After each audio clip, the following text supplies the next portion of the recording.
Hello, Pat Godwin. Hi, Chick. He's over there in his booth. Hello, Josh Arnold. Hey, Chick. Hello, Ace Cosby.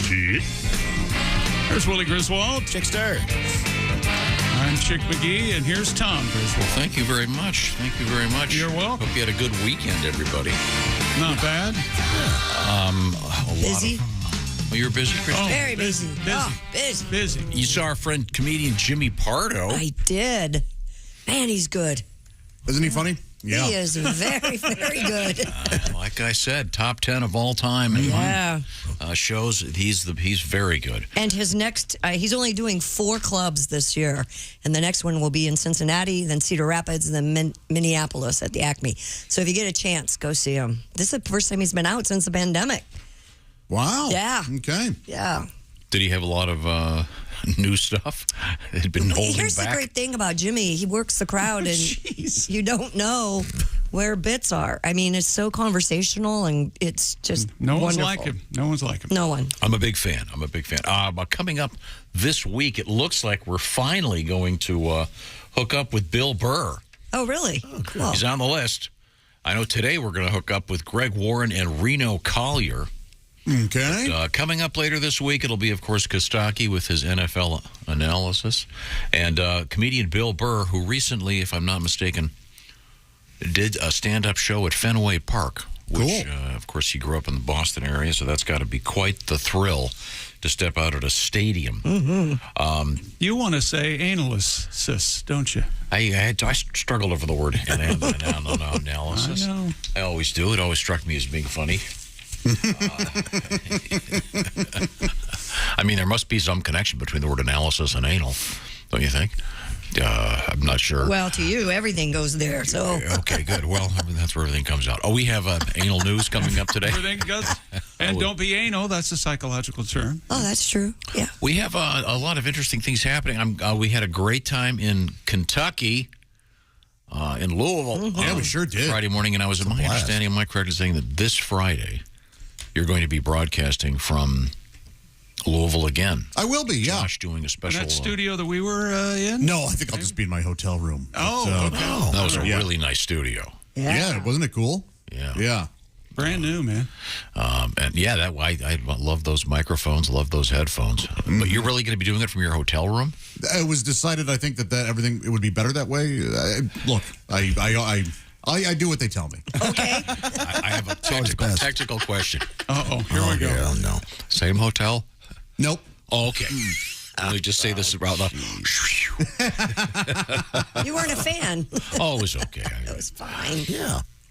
It was all right. I didn't do anything in the hotel but go to sleep. So it was, Yeah. Well, perfectly adequate. we broadcast on a local station after our Right. broadcast there, and Tom went nuts for about 25 minutes about a microphone that was tuned for a female voice. Yes. It was amazing. Here he goes again. No, that's really interesting. I'd never heard about that. It is I interesting. had never heard that either. So I don't know if that's... I offered it might be not be the bike as so far as the microphone salesman. I told them, oh, no, you're going to need 2 of these, one for the girl and one for a boy. There's a special noise gate. Hey. Microphone too. A microphone for a female voice, was it just unplugged? See the comedy? Christy's coughing and can't rebut. Josh, it's plugged in, but it can only ever go up 73% as much as the male microphone. Oh, my God. I'm sitting right here. I'm not happy about it, Christy. No, you're not happy. No, we're just stating I'm the real happy facts. about it. You deserve less. No idea. You're just laughing, right? I'll find out about that microphone. That was really cool. Could you tell a difference hearing it, Christy? No, I couldn't. They say that you can tell if a guy gets on that microphone. I have no idea what the difference is. Yeah. Yeah. It's me. Time now for sports. All right. We have today we have monkeys in the news. We have the male member in the news. What's that thing up to? Oh, this one? Well, apparently a little too thick for the ring they put on. Yeah. Yeah, it'll happen. Huh. Well, you'll have that. How many of those have we had over the years? The old stuck. I had to cut it off with Yeah, well, that's the thing. This is about the way they cut it off. Metal's funny. It conducts heat. Well, that's part of the story, actually. They have to cool. I need to ask my doctor buddy if they have a special tool they keep for just that purpose. Don't call him. Don't call a doctor and bother him right now. I'm not going to call him right this second. But Like tiny jaws of life? Yeah. Like, Oh, that'd be funny. If they have a nickname for him. You have little firemen come out. The little tiny. All right, fellas, let's get it. I assume that there are. Turn on the generator. I assume that there are actually tools that are, for all practical purposes, power tools, but they're medical grade. There's some housing on them that's sterile or something, but essentially it's the same as your Black & Decker drill. But, Sure. Yep. absolutely. Yeah. Remember they sent me the drill bit that opened my chest for... I wonder what they did for yours. It was a blade, actually. I didn't. They sent it to you? Uh-huh. Oh. I used to have it. I don't know. They throw it away. Otherwise, I guess. I do not. I it's would probably think full of tissue of one some. of those yellow bags or something. I mean, you don't want to be. You don't want to be outside the OR and suddenly you hear, uh-oh, I guess they're taking the whole leg. Those ortho guys, they're just like carpenters. Mm-hmm. Well, I wonder if some of the same people who make regular, is there like a Makita? Well, and that's part of it is that medical science, it is so advanced, but when you're cutting things open, you essentially just need a chainsaw. Sure. And a chainsaw's a chainsaw, and a drill's a drill. There's not much difference, I don't think. But I think, much like the microphone salesman, it may be, well, this drill's $10,000. What? Well, it's got the... look how clean it is. It's got the McGee ramifier on it. Wait a second. Oh, Jesus You Christ. need the McGee If I ramifier. know that, I would have... You're saying there might be price gouging in the medical industry? My goodness. Now that's a first. Coming up, we also have news about the Queen. Yeah, She's still dead? Funeral today, of course. no one's questioned yet. No one even brought it. No suspects or anything. They're working No. slow. Scotland Yard sitting on their hands. Yep. M5. Yes. Now M4. Let's just... Chick, you want to give me the sports preview? We had, in some areas, a historic day in the NFL. The NFL hadn't seen the action that did yesterday in some time. Dolphins and the Cardinals both made history by overcoming 20-point halftime deficits, and the Jets came back just not as far, 13 points down in the final 2 minutes. Yikes. And What? they all went 13 points down in the final 2 minutes. Wow. And the Jets beat the Browns. Insane. And so you had Cleveland Stadium. You had Browns fans Yeah. who are Browns fans. Right. And then you had Jets fans who are Jets fans. And wow. Was there a melee? I would like to report there was, but nothing official. But there had to be. A fracas? There must have been a dust-up, a ruckus somewhere. Yeah, there was a big NFL fight. Yes, Saints Tampa Bay. Yeah. And the rumor is that Tom Brady caused the fight because he yelled over at Marshawn Lattimore. He yelled, F you, B, at the time. And evidently that started everything. That's according to fans who were there. Are you sure he wasn't on his Bluetooth talking to Giselle? And that's another thing. Tom's going to start taking time off during the week. Okay. Wow. Well, I think it makes sense. Go ahead, defend him. Go ahead. Well, as our friend Brad Garrett once said, pussy practice. You should know the game by now. We'll find out about all of those. It's all about the team, unless my wife says I can't make it to practice. And then we do have a rather odd world record and something from the world of tacos and pizzas today. Oh. That I think you'll find fascinating. Right now, I want to remind you, Napa is on a mission. Everybody's got a mission statement. Napa's mission is pretty simple. Keep you in motion. Keep that truck on the road. Keep that car on the road. what was our mission statement? Our mission statement here at the Bob and Tom Show is... There you go. Today, Napa helps drivers like you. How many Napa Auto Parts stores? About 6,000. That's a lot. Over 17,000 Napa Auto Care centers. Meaning you're never far from the quality products that you need to keep your ride in motion. They've got what we call Napa Know-How. How do you find them? You go to NapaOnline.com. That's NapaOnline.com to find the Napa Locator The location, I should say, near you. That is the Napa locator. Find the Napa location near you today. Once again, the folks behind the counter are very nice, and they've got what we call Napa know-how. They'll help you out. Coming up. I have a story about how smart I am. Okay, good. And I have about how stupid I am. Oh. Kind of in the same story. Okay. That's all about balance, right? Kind of the same story. That sounds fair. I like that. There you go. That sounds good. There you go. Also, I want to get to the story about the metaverse. Yeah, we'll get there. Okay, it's very important, and you're going to like it a lot. This is the Bob and Tom Show. Hey, guy, it's Kid Tarmac. This is Bob and Tom 24/7. Kid Tarmac. We just landed, I know. Good morning, I'm Mark Allison. It is a Monday, September 19th, 2022. Thanks for joining us here this morning on the Bob and Tom Show. Hope you're able to catch the show on Friday live from Louisville, the Bob and Tom Show at 4th Street Live for Bourbon and Beyond, a great concert over the weekend in Louisville, Kentucky at the Kentucky Expo. And Bob and Tom had a great time. Donnie Baker and the Pork Pistols were there as well. And now we're on to Monday. Comedian Greg Warren with the Warren Report, Reno Collier with Today in History. The Queen and her funeral. We'll be covering everything this morning right here on Bob and Tom 24/7 all morning long. And, of course, Chick McGee will continue covering the National Football League, all of the scores from Sunday, and two big games tonight. Yes, a Monday night, not necessarily a doubleheader. It looks like time-wise they're going to be playing at the same time or slightly off. You can look it up and figure it out for yourself, but two games tonight in Monday Night Football. Oh, my gosh, it's going to be fun all morning long right here on Bob and Tom 24/7. Hi, everybody. Christy Lee with your Bob and Tom Entertainment News Update. Henry Silva, a prolific character actor, best known for playing villains and tough guys in The Manchurian Candidate, Ocean's 11, and other films, has passed away at the age of 95. Silva was a New York City native who dropped out of school as a teen back in the 40s, was accepted the following decade into the Actors Studio, where fellow students, including Shelley Winters and Ben Gazzara, were in attendance. He went on to have a long and busy career in film and TV with hundreds of credits before retiring from acting in 2001. Post Malone has apologized after he fell into a trap door on a stage in St. Louis over the weekend.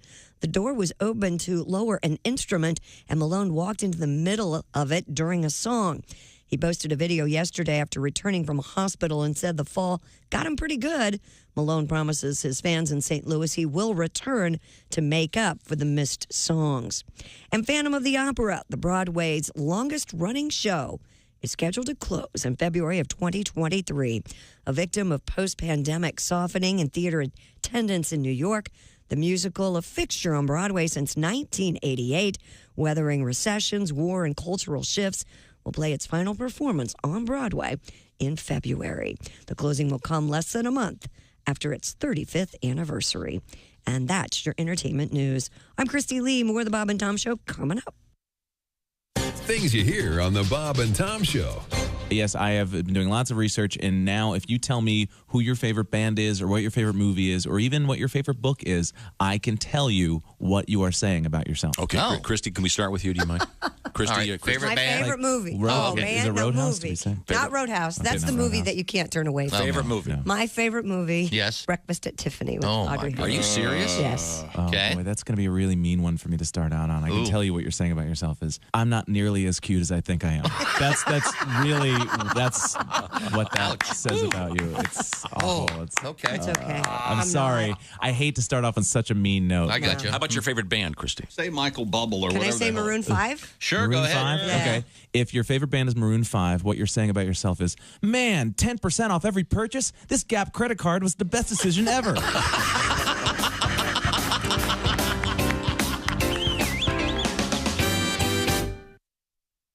Hey, hi, this is Tom. And this is Chick from the Bob and Tom Show. Hey, Christy, what's the best way to get full access to the show? Hey, what? You introduced me. That would be to become a Bob and Tom VIP. Very good. Now, Josh, what's a feature of Bob and Tom VIP? Wait a minute. Well, the live 5-camera video stream of the show, plus a podcast of the show and comedy from the Bob and Tom archives. Excellent. Chick, what do you have to say for yourself? Become a Bob and Tom VIP now. Just go to bobandtom.com/VIP. See, that was worth the wait, wasn't it? Hey, this is comedian Ron White, and you're listening to Bob and Tom 24/7. I bet you were fun in school. You had a good time at school. Yeah, I bet the teachers loved you. Yeah, they Yeah. did. They did. Yeah, right. Yeah, I went to school. Yeah. Yeah. Let me ask you about this. You look like you spend a lot of time lifting weights. Are you a fitness Oh, buff? yeah, I like to pump a little iron. You know what I mean? I drink the protein shakes, take the vitamins, take the St. John's for my wart. I do the whole thing. You know what I mean? Yeah. You got a wart, do you? I like to go out and chalk up. The whole key is chalking up. You got to chalk up when you go. You got to chalk it up. I got the weight belt on. Chicks dig the weight belts. They dig the weight belts with a name on the back. You know, Steve. I don't know who Steve is, but he's missing his weight belt. Is that what you were waiting for? That's oh yeah. Oh, yeah. Oh, I like to pump it up. You got to be in top shape because I play golf. You do. You guys know the golf bit. Oh, yeah. I love golf. I play a lot bit. of golf. I got some new golf jokes. I play a lot of golf. Oh, yeah. Every hole, like 14,000 strokes. That's a lot of golf. You know what I mean? I look like a propeller out there just swinging away. I love golf. I swing with one hand. I don't even use two hands. I don't care. The instructor's always trying to change your grip. Like, yeah, you're not the boss of me. I hit that ball as hard as I can, walk 6 feet, and hit it again. Every hole I use the driver. Par 3, I don't want to see a 7-iron. I let the big dog eat. I grip and rip it. I got the weight belt on. Steve's playing some golf, baby. You give me a golf cart, a 12-pack, and a lake, I'll show you how to have fun all day. You ever wonder how far a golf cart can go in a lake before it sinks? You ever wonder? 13 feet. I love golf. What a sport. It's a good sport. Bob and Tom. For your information, these are two of the worst kids I have ever encountered in my life, and I worked the state fair. Hey, welcome back to the Bob and Tom Show. Now we're on track. There's Christy Lee at the news desk. Howdy, chick. Nothing can go wrong now. Oh, there's Bob Evans. What the hell? Why did that come out of my mouth? Well, it is breakfast time. It is. Pat Godwin in the performance room. Hey, chick. And I know that because he is wearing a shirt that Christy got us that says Pat on it. I really liked it. That's so helpful for me. Me too. We should have like coveralls one day. We should have coveralls where we all have red rags and check your oil. You know what I didn't do? I didn't get myself one of those. You should have. I know. You want an official Christy Lee? No, but I mean, if we were to wear them all on a day, I forgot to get myself one. And Chris Geisen didn't get one because they shorted me a Chris. Like people in uniforms. I mean, I don't know why we shouldn't be wearing uniforms. They do have work shirts on Bob and Tom's store. Oh, yeah, they sure do. They sure do. Yep, Yeah. those are nice. I think I have one of those. There's Josh Arnold at the Upside Sidekick. Hey, chick. Hey, there's Ace Cosby. Hey, buddy. Manning the track phone hotline. Hot phone, how are you, pal? Good. Oh, great to hear. There's Willie Griswold. Welcome to the Love Fest. Wow, what's going on? What the hell? I'm Chick McGee, and here's Tom. Ace, your Las Vegas Raiders. Quite an end to the game. A lot of action. You had to like that. Now, I'd say that, did you watch it or were you taping it? Both. Okay. I'll watch it again this afternoon. Oh, Lord. Really? No kidding? Wow. Yeah. Hoping for a different outcome? No. A loss I can't watch again. Hey, all great players watch tape. He's just watching tape. Hey, so are you serious? You watched it yesterday, and you'll go ahead and watch it again today? That's a fan, huh? Wow. Commercials and everything? No, I fast forward to them. That's why God gave you VCRs, right? Come on, check DVRs now. And speaking of that, no, I thought you had VCRs. I do, but... Well, is this game on tape or on your DVR? It's on the DVR. You dick VCR. I try to reach out. I try to, hey, buddy, I piled it up with him. Nothing. And I can go to USB, too. Okay, speaking of him doing that and having backups, did you hear yesterday the horrible reports coming out of wherever this place is? For the second straight week, DirecTV's NFL Sunday ticket package experienced problems for those trying to view games through the app or online. However, here's a story about how smart I am. I still have my DirecTV satellite dish and my DirecTV receiver, so I just switched over to the satellite dish and was uninterrupted in my viewing. Are you serious? Gotta have backups, yeah. Gotta have backups. And here's how stupid I am.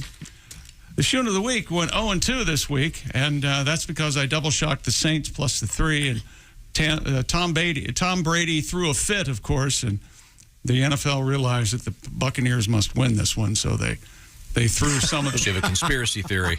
Threw some Saints out of the game so Tom could win. He's having trouble. Mr. Brady allegedly said what? FUB at a defensive back for the Saints, Marshawn Lattimore. Yeah. Called him the B word, huh? Call him the B, yeah. That's a bad word. And then I understand he backed away and let those big fellows around him save his ass. Hey, he's an old man. He can't be out there on a fight. Listen to him giggle.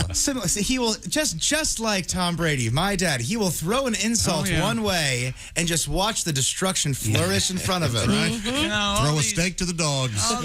All these successful bastards stick to themselves. You know that. I wanted to read this letter because...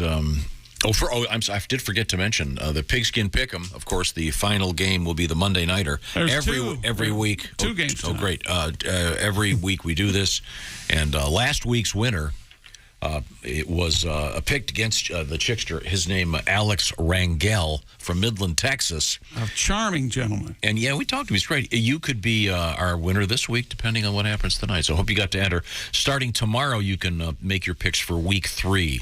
In the NFL. I do have this, Chick, last week you pointed out the nickname Browns fans have given a couple of their players. I was watching the Browns-Jets yesterday because at one point the Washington team decided to play. Well, I'd already left. So I was watching in the red zone the way God intended. And they were going back and forth, the Browns. And I saw Nick Chubb carry the ball for the Browns, and I thought, a Monday morning again with Tom and the Browns and Nick Chubb and Kareem Hunt. Now, did any sports announcers use this nickname? You know what? Surprisingly, no. Okay, so only the fan base. Not a one. Once again, the battery, if you will, they're going by the Chunts. I think it's just Chubb. Yeah. Chunt. It's called Chunt. Right. Just Chunt. They're not the Chunts? No. No, you wouldn't say the Benefer. The Benefers. Right. It's just I thought, Unless you're trying for a joke, and then the Chunt. Well, we Don't mess with the Chunt. Austin has taken the time and trouble to write us and pointing out that Nick Chubb had the 3 TDs. And he said that these guys are going to get together for a couple of TV shows. During the day, some daytime stuff, The Guiding Chunt, and Days of Our Chunts. Or Chunts of Our Lives. The Young and the Chuntless. That's great. That's really good. Buffy the Chunt Slayer. Oh, boy, yeah. These are all good. The Big Chunt Theory, of course. And, of course, the classic Black and White with Lloyd Bridges, Sea Chunt. All these are fun shows. Thank you very much, Austin, for taking the time and trouble to write us. You can do that, too, Bob and Tom at bobandtom.com. We'd love to hear from you. Or just grab the Bob and Tom app. It's free. Great way to listen to the show on your favorite station. But now we turn to the... What's your favorite music station? Yeah. San Francisco 49ers quarterback, Trey Lance. Of course, there is his brother, Ace, and then his other brother, Deuce, and then Trey. And he's the third, is he? Trey. Oh, okay. He was born first, oddly enough. I thought he was just very Lance. Like a French. Trey Lance. He is Trey Lance. Implying that he has a large hog. Oh, his Lance. Yeah, I guess. Trey Lance. Yeah, okay. He and his ankle broke up yesterday during the San Francisco 49ers game against the Seahawks in Santa Clara. He broke his right ankle, and he's going to be out for the rest of the season, if not the foreseeable future. Evidently, the ankle also dislocated. Oh, boy. Yeah, you don't want that. It was just flopping around on the ground. Yikes. They got to get it first and get it under control. No, sure, yeah. Oh, my God. Hold it! Get the Thorazine. Give me the wallet. He's got a bite on his tongue. It was horrible. Anyway, the 49ers won 27-7 yesterday over Seattle, and guess who the quarterback was that ran the team when Trey Lance got... That's right, Jimmy Garoppolo, the best-looking man in major professional sports. He's out there. No hard feelings. Handsome. Hey, Jimmy, we want to get rid of you until we don't, and then we're going to pay you just 1/10 of your salary, and then we hope you stay around. Oh, sure, I'll run in there and win a game for you. No problem, Coach. I got that Subway money. You're damn right. My aunt, whatever, fixes an Italian sub, according to the commercial. And yesterday, a legendary game in the NFL. The Dolphins and the Cardinals made history, overcoming 20-point deficits at halftime to win. And the Jets rally from a 13-point deficit in the final 2 minutes. Two other teams almost joined the club. The Falcons fought back from a 28-3 third-quarter deficit, only to fall short against the Rams. And Joe Burrow helped the Bengals erase a 17-3 halftime lead in Dallas. But Brett Maher kicked a 50-yard field goal as time expired to give the Cowboys a 20-17 win over Cincinnati. Boy, it's always a good Sunday, America, when the Cowboys win, isn't it? Boy, there were Browns fans in their car. When you know what, we did it. But kids, we want to beat the traffic here. We gotta get home. Josh, the coach had his kids, or a group of kids, I don't know if they were his, just standing behind him, like ready to go out and rush the field. They're all out there with their press passes, hanging out on the field, ready to go on the field. I did not see that. And the announcer, he goes, "Oh, look at those kids. Oh, they must be ready to celebrate. Oh, not so fast. The Jets got that first down. We're going to see what happens here, folks." God. The Jets win, and the Stefanski kids are crying. Hang on him. Oh, my God. Oh, look at him. Oh, that. boy. Wait a minute. Oh, no. He's down, Jim. Oh, Jim. Look at him sobbing. Oh, my God. They're here to sprinkle their grandpa's ashes. What a horrible outcome this is for the Stefanski. I was just wiping off their tears with that Microsoft Surface. Look at that. That's not all right, Christy, go ahead. Look up Kevin Stefanski, head coach of the Kevin Browns. Stefanski. How do you spell that? He's Stefanski. Stefan ski. And Jimmy here he is. He pulls right up. Garoppolo. Who's better, Jimmy Garoppolo or better looking? Oh, boy. Stefanski or Garoppolo? What's Jimmy look like? You don't need to choose. Run a train. Eiffel Tower. I think Jimmy. I'd go with Jimmy. Garoppolo? Yeah. Okay. Yeah. All right. Yeah, Jimmy's a little bit younger. A little younger. They're both very handsome men. Yes. And Tom, your boy, Aaron Judge. Oh, sorry. Here come the Judge. Thank you. He hit his 58th and 59th home run. That seems like too many. He's just getting greedy now. And this is being sort of considered the real attack on the record, even though it's the Roger Maris 1961. Yes, 61. And even though Aaron Judge is arguably a giant, yes. Yeah. Because the other three are all considered to be let's just say steroid assisted. Even though he looks like Dave King Kongman of the Chicago Cubs. Aaron Judge is about 6'6", right? About 240 or whatever the hell he is. Yeah, he's it's a foul tip. No, it's gone. Now, have you ever considered developing a home run call in the event that you were asked to? No, because that's a real big deal.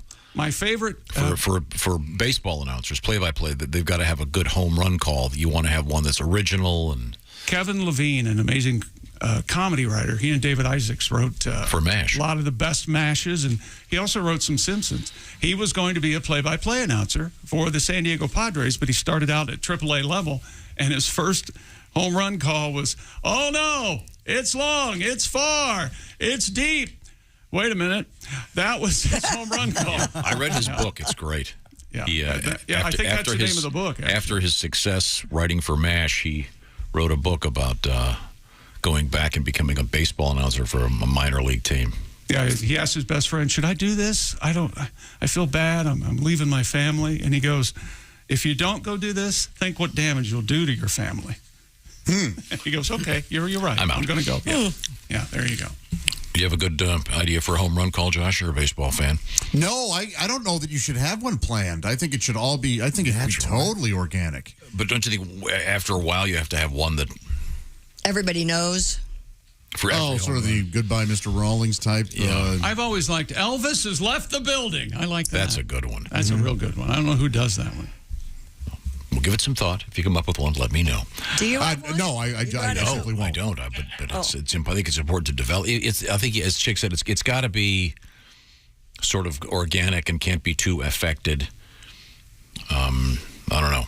But what about, like, look at that? That guy hit that baseball for a home run. Is that one good? It's over the fence. Yeah. I don't know if Mike Shannon still calls for the Cardinals games or not, if he's still the play-by-play guy, but he used to say, "Get up, baby, get up." Oh, yeah. Oh, for sure. Ooh. That's a home run call. Get up. Dwayne Kuiper of the Giants, he hits it high, hits it deep. It's out of here. Well, that seems... That's kind of boring. Well, no, but I mean... Remember Berman? It's the same every... Back. That's the only one I knew. Goodbye. This is Gary Thorne of the Orioles. Goodbye. Home run. Mercy. I'm surprised they haven't sold that yet. I don't remember Marty's. Did Marty have one? This one belongs to the Reds. Yeah, but I'm wondering, just the world we live in, I'm just wondering why it isn't. Oh, that looks like another. Oh, yeah. Tostitos home run. Tostitos home run. It's Tostito. Yeah, it's going to happen. It's going to happen. This home run's walked down to the stadium, just like Florsheim shoes. How far are we from corporate names on the uniforms all the time? In the NFL. NBA does it, right? Yeah, NBA has it. NFL does not. I just think one of the major, I think NBA's probably opened the door. And I would bet it's going to be a gambling site. NHL has started, too.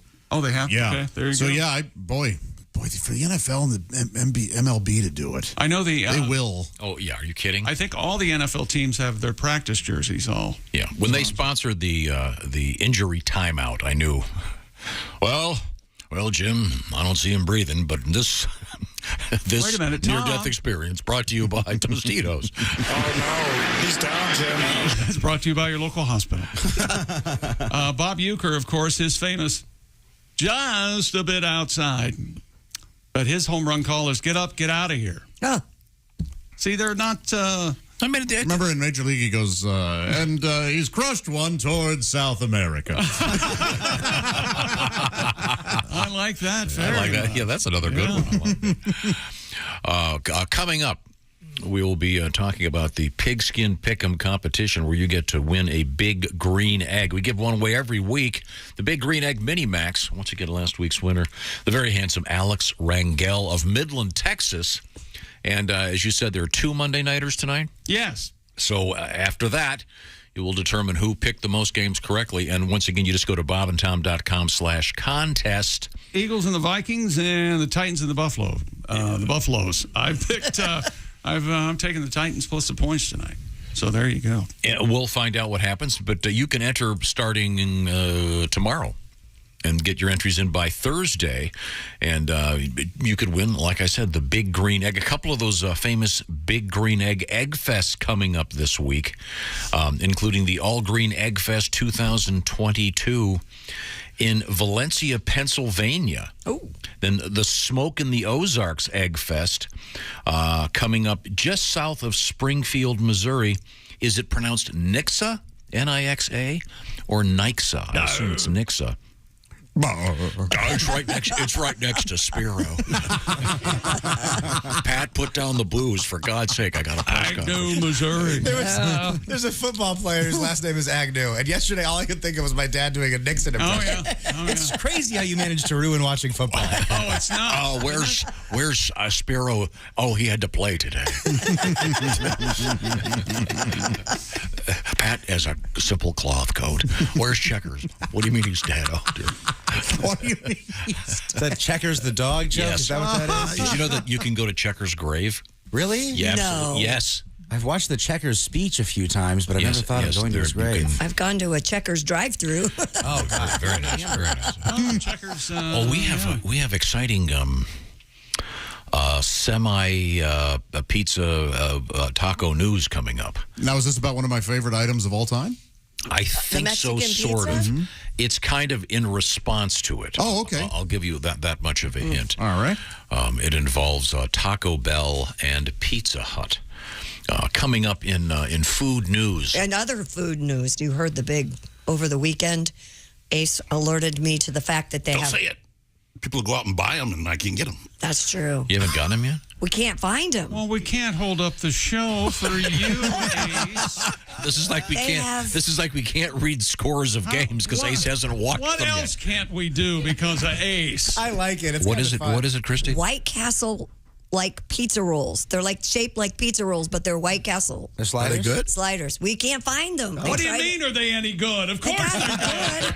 Are they being sold at White Castles? No, they're being sold in the grocery stores in a frozen. Frozen, yeah. Yeah, like a pizza roll. They have White Castle hamburgers in the frozen. Yeah. Yes, I do have They ain't bad. But White Castle They're pizza not bad. rolls. Yeah, they're not really pizza, but they're shaped like a pizza roll, but they're a hamburger. What would Does you that call make them? They're sense? pastry stuffed with beef and onion. Ladies and gentlemen. What the hell was that? nailed it. It was like some voiceover guy. That's White Castle pizza roll. Some voiceover guy came down from heaven. It's pastry, filled with beef and onion.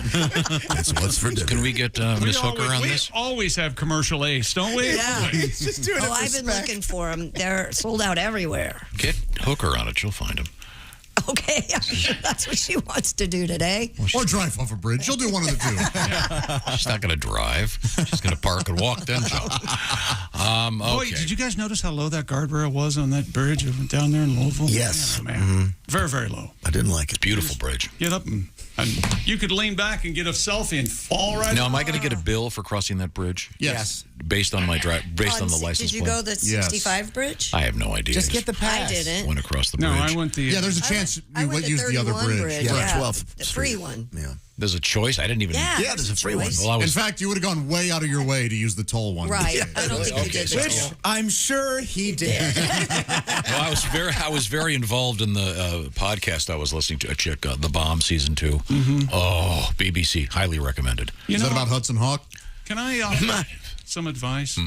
When you're going somewhere that you've really never been, maybe you should turn off the radio and try to Pay attention to where you're going instead of a podcast. You know, my plus, we never turn off the radio. Now, give me the teaser, Chick. We'll have a couple more home run calls when we come back, and a couple of world records, all in your face next. All right, I want to remind you, we've been talking about food. We always somehow end up talking about food because food wins. Let's face it, we love food. HelloFresh has the winning recipe for you. How does that sound, Ace? Does that sound like a commercial? What I'm trying to tell you is that what a great way to, especially with the fall, if you're like me, you're incredibly busy. It's soccer, going to the bike store, going to swimming. You're very, very busy. This is where HelloFresh comes in. They save you that trip to the grocery store. They save you from walking around looking for the, well, what kind of ground beef is this? Where's the watercress? Where do I go for this? This is where HelloFresh comes in. They do the shopping for you. Then they mail you the box, and they've got the recipe right there. Everything's pre-measured and ready to rock. Pictures, et cetera, et cetera. So you're cooking restaurant-quality food right there, whipping it together. What's the latest, Willie? One of my favorites, the lemon tortelloni Palermo with roasted bell pepper and Parmesan. HelloFresh is going to send you 8 ingredients. You put those together in 6 easy steps using this big recipe card with pictures. It's super easy and user-friendly. And In let's just face over a half hour, you got this delicious pasta. Yeah, Willie, there's no way that if I said, hey, Willie, can I come over tonight for some veal Palermo Estanza Parmesan? You'd go, what the hell are you talking about? It's HelloFresh. You see what I'm saying, Joe? I see what you're saying. Nobody sees what you're saying. We hear what you're saying. Pat, you can be quiet. HelloFresh.com/BT Show 65. Why the BT Show 65? That's a new code because it's 65% off plus free shipping. This is brand new, the new fall special from HelloFresh.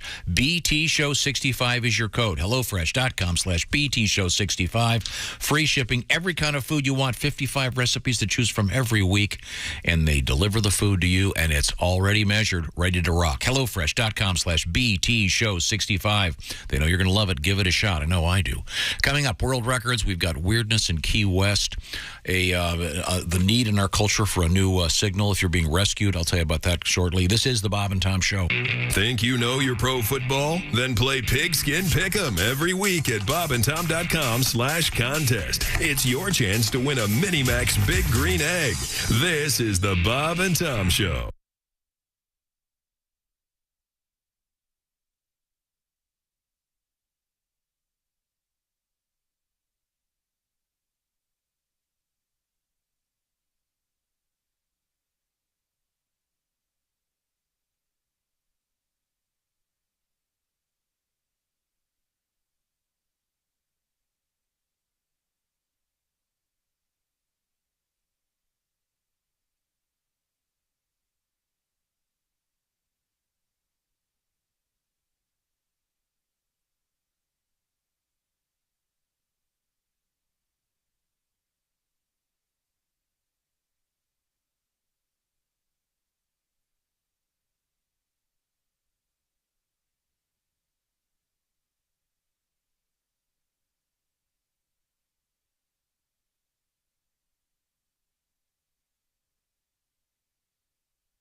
Things you hear on the Bob and Tom Show. Comedian John Campanera. Vin Scully is funny because he's one of these announcers that loves to read lips. Wait a minute, here comes Tracy out of the dugout. He's in the umpire's face. It appears he wants to take the ump to Fuddruckers after the game. You know what makes me laugh is Skip Carey, Harry's son. He does the Atlanta Brave games. Sure. I listen to this guy when I can't sleep. Chipper Jones takes one on the outside, 3-1 on Chipper Jones. Don't forget all week long, we got the best of the Duke right here on TBS. John Wayne right here on TBS. There's a long fly ball. Looks like that's out of here. I love that. And you know, Harry's going, I can't believe that's my son. You know, Harry would get excited over the dumbest stuff. Hey! Check out the kid in the sombrero.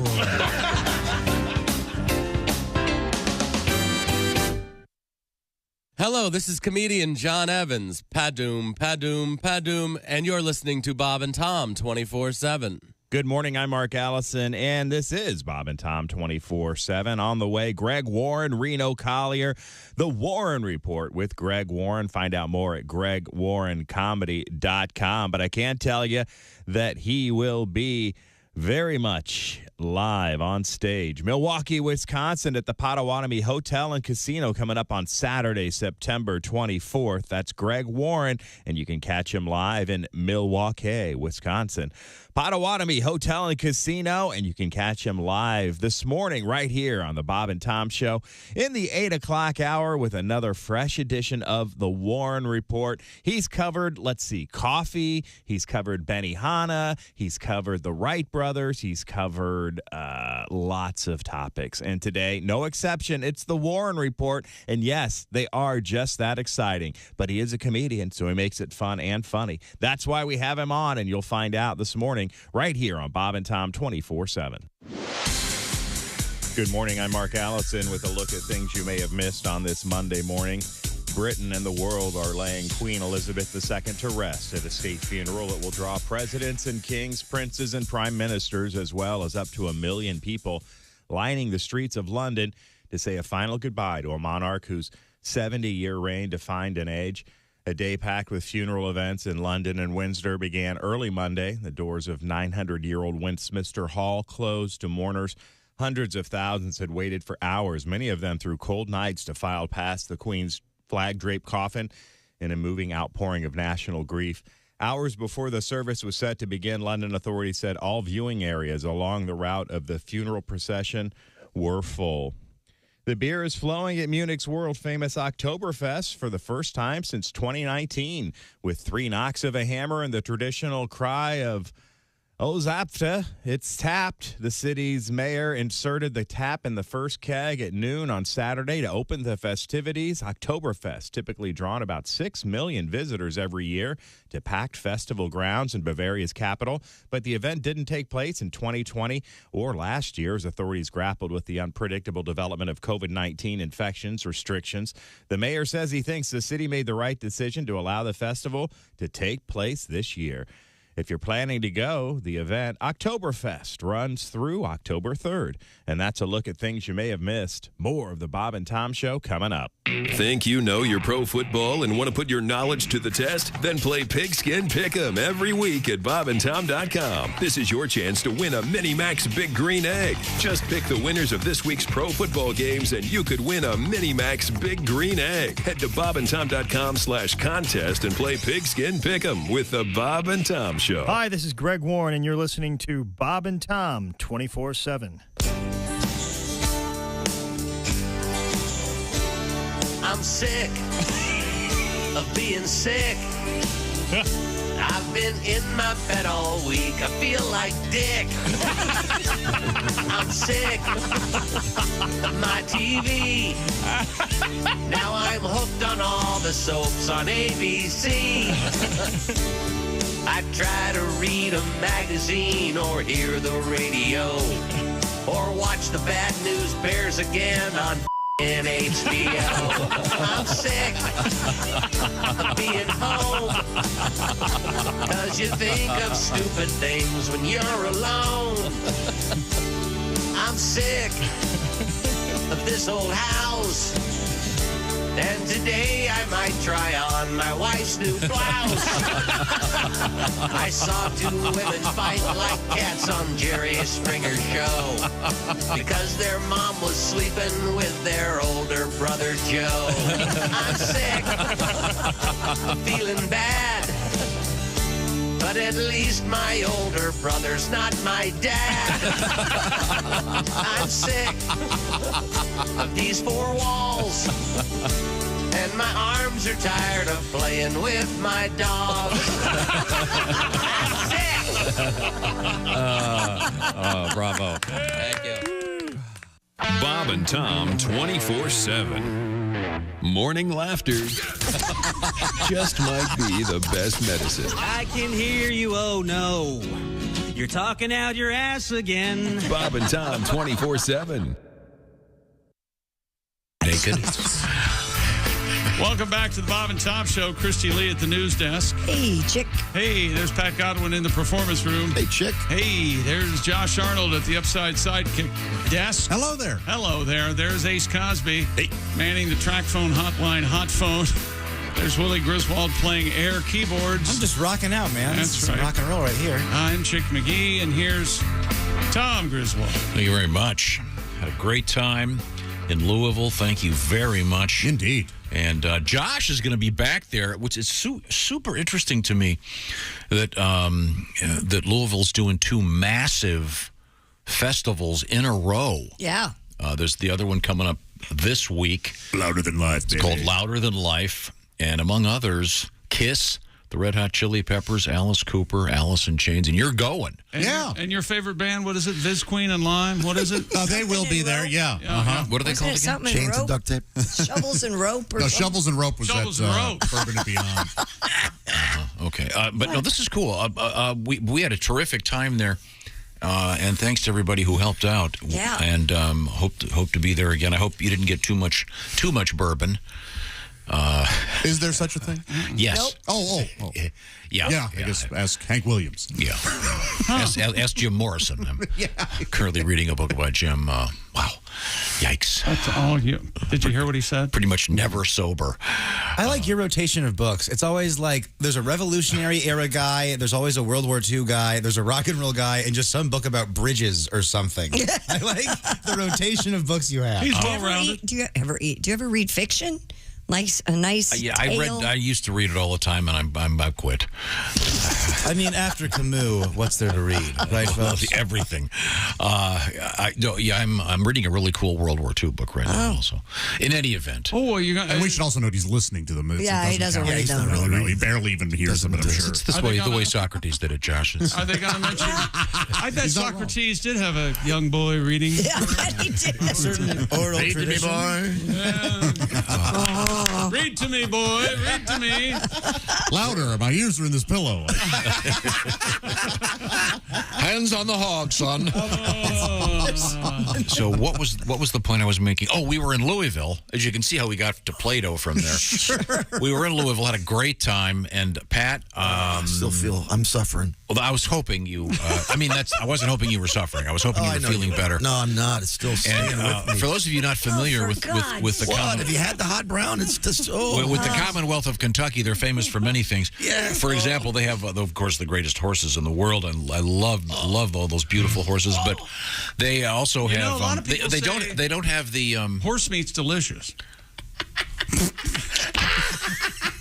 That's a lot of people say that. A lot of people are saying that. Like Dad. what people? You gotta listen Like to the people like gourmands, like really? gourmet Yeah. chefs. Horse meat is tender. It's no. juicy, In our and culture, it's we don't delicious. eat horse meat. Okay, it's As far as you know. Well, it's probably legal, but if you do it, you're They do wrong. in Iceland.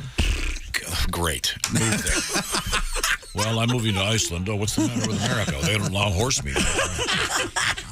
Yeah, and you can keep the horse meat outside all year round. I was desperately trying not to discuss horse meat. I like watching those beautiful animals. Yes, sure. I think it's amazing that Kentucky probably has some of the best soil that there would be for growing cannabis, and yet it's illegal.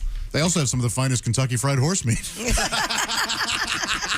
Quite something. Fresh, right You've never off been the to hoof. KFH? KFH, yeah. Yeah. Yeah. Right off the hoof. Thomas, no. Okay. I have tried, the, Pat. I Tried What my do you best. want Pat to play? Just have him play We're something. talking about things that the Commonwealth of Kentucky famous for several things, including a regional dish known as the Flicka Nuggets. You never had Flicka Nuggets? Out of the gate, So good. How about sea biscuits and gravy? You ever had that? Come on, that's funny, Tom. There it is. He's smiling. sea biscuits and gravy. One of the great horses of all time. Now, Do you have anything? delicious Okay, anything about Any, Mr. Ed? Secretary etouffee? Have you had that? Oh, that's that French. Have some, get some Bronco balls. Pat, I know you tried the famous the Kentucky brown, dish, yes. the hot brown. Did you have it? Did you have it, Josh? Oh, I love a hot brown. You Yes. do? Did it Now, can you affect describe at the hot brown? What's in it exactly? all? Bacon, ham, turkey, and lots of gravy, like an old Manhattan sandwich over bread, I think. is Open the way it face. is. Yeah, open Some face. places do it a little differently. Yeah, it kind of Two-face. depends, but yeah. Yeah. Okay. You had one and had a problem? I did. I'll tell you about it. Hot brown supper in the city. Turkey, bacon, ham, it don't look pretty. Lots of gravy and not a little bitty. It's a favorite of the Louisville city. Gravy all around, slices of bread, a large piece of turkey bigger than your head. But at night, your tummy aches. Lay down, that hot brown bakes. Come on, try to go all night. Squeeze those cheeks real tight. It's a bummer, it ain't pretty. After supper in the city. Hot brown supper in the city. Take off my shorts because they are so... Oh, yeah. That's a lot of famous horse meat sandwiches, of course. The ham of war. Now he's playing along. So now you've got time to think about it. You're going to play ball. Time to write. Okay, I see how it goes. Ham of war. Now he's having fun. When we come back, we'll get the show back on Earth. We have some, I understand, some sporting news. Yes, we do. World record and then some. Yeah. Okay, and you do have is it one pick or two picks for tonight? Just one. Titans plus the 10. Now, you're so far 0-2 on the weekend. So I'm 4-4 so far. But this might be a good time to augment. It would be fair as the commissioner of the shoe-in. Oh, yeah? You could pick the other game should you choose to. Oh, no kidding. And thus end up a victor. Yeah, I'll think about that. Okay. Yeah, that's a great idea. Yeah, let's put a pin in that, and we'll come right back to it. Pin it up. When we come back, this is the Bob and Tom Show. Thanks for listening to the Bob and Tom Show this morning. The show is also out there for you on our YouTube channel. Watch and subscribe.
We got some extra from the Bob and Tom Show. With us in the studio, comedian John Garrett. You have a straight job? I mean, like a normal day-to-day thing? Yeah, I actually do. I'm actually a CPA, believe it or not. Yeah, and that spells party. Yeah, it does. Most people think CPAs are hysterical. Yeah.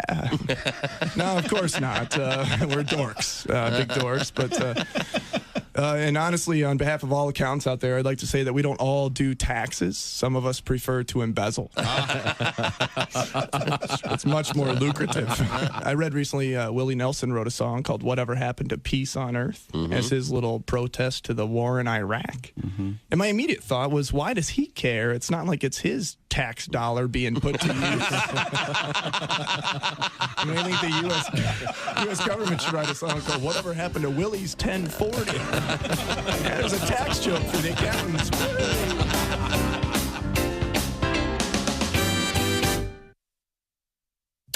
Hey, don't say we didn't warn you. I'm warning you, don't do that. There's laughter ahead. I should be having a better time if this is a party. This is Bob and Tom 24/7. Hey, how did you do on your picks over the weekend? The Bob and Tom Show Pigskin Pick'em. It's a contest where you pick the regular season winners of the National Football League. No point spread. You just got to pick the winner. So how did you do? 2 more games to go tonight. We're in the middle of week number 2 on the Bob and Tom Show Pigskin Pick'em contest. But you could win a Big Green Egg Mini Max. Keep it in mind for week 3. I believe that will open up tomorrow. Check rules for details. At any rate, between now and Thursday, you can go to bobandtom.com/contest and get signed up for the contest. Sponsored by the Big Green Egg, and you could win the Big Green Egg Mini Max. Plus, you could also talk to Chick McGee. That's right. The winner gets to pick against Chick in the shoe-in of the week. Of course, that's optional. If you want to not do that, you can choose not to. But, of course, you want to talk to Chick and do the shoe-in. Yes, it will be lots of fun, and it can be you at bobandtom.com/contest. Again, week 2 ends tonight with the 2 Monday night games. Good luck for everyone who made picks this week. I hope your picks tonight come through, and you win yourself a Big Green Egg Mini Max. Hi, everybody. Christy Lee with your Bob and Tom News Update. Britain and the world are laying Queen Elizabeth II to rest at a state funeral that will draw presidents and kings, princes and prime ministers, as well as up to 1 million people lining the streets of London to say a final goodbye to a monarch whose 70-year reign defied an age. A day packed with funeral events in London and Windsor began early this morning with the doors of the 900-year-old Westminster Hall closed to mourners. 7 decades after cheetahs died out in India, Prime Minister Narendra Modi has released 8 cats that were transported from Namibia to their new home, a national park in the heart of India. The big cats will be quarantined and closely watched for around 2 months before being released into the wild. Cheetahs were once widespread in India and became extinct in 1952 from hunting and loss of habitat. And according to police, a man tracked down his stolen car using GPS, then shot the suspected thief after the man pointed a gun at him. The vehicle was stolen in Tacoma, Washington. The owner was able to track it to Federal Way. The 42-year-old owner told police he confronted the suspect. The man pointed a handgun. The 29-year-old suspect was hospitalized, and the owner of the stolen car interviewed by police and released. And that's your news. I'm Christy Lee. More of the Bob and Tom Show on the way. Hi, this is comedian Tim Cavanaugh, and you're listening to Bob and Tom 24/7. In the studio with us, comedian Mike McRae. I understand you're a big Indiana Jones guy. Is that correct? Oh, yeah. That's my favorite movie series ever, man. Mm-hmm. And those movies are always like, when I went to college, I would watch those all the time. I'd be like that would be the professor to have for any kind of class. Because he just, every semester, he just, takes off for 3 or 4 weeks to save the world or find some Inca staff in Peru or something, Like he walks into the first day. All right, class, my name is Dr. Indiana Jones. I'll be your professor for Archaeology 101. His dad busts in the door. Junior, Dad, I'm teaching class here. Junior, there's no time. We're almost zombies about to uncover the sword of destiny in a Vandalic horde in Tunisia. Look, I can't just go chasing after some sword all the time. It's not just any sword, Junior. It's Balmung. Balmung. The legendary sword of Siegfried, bestowed by his widow upon Theodoric the Ostrogoth before the slaughter of the Burgundians, and then lost for 1,000 years. Class is like, I don't know what he's talking about, but yeah, go find it. Go save the world. We'll be here when you get back. We'll be at the bar, or the speakeasy, or whatever they had back then. Perfect. Class is partying afterwards. Hey, man, what did I tell you every semester?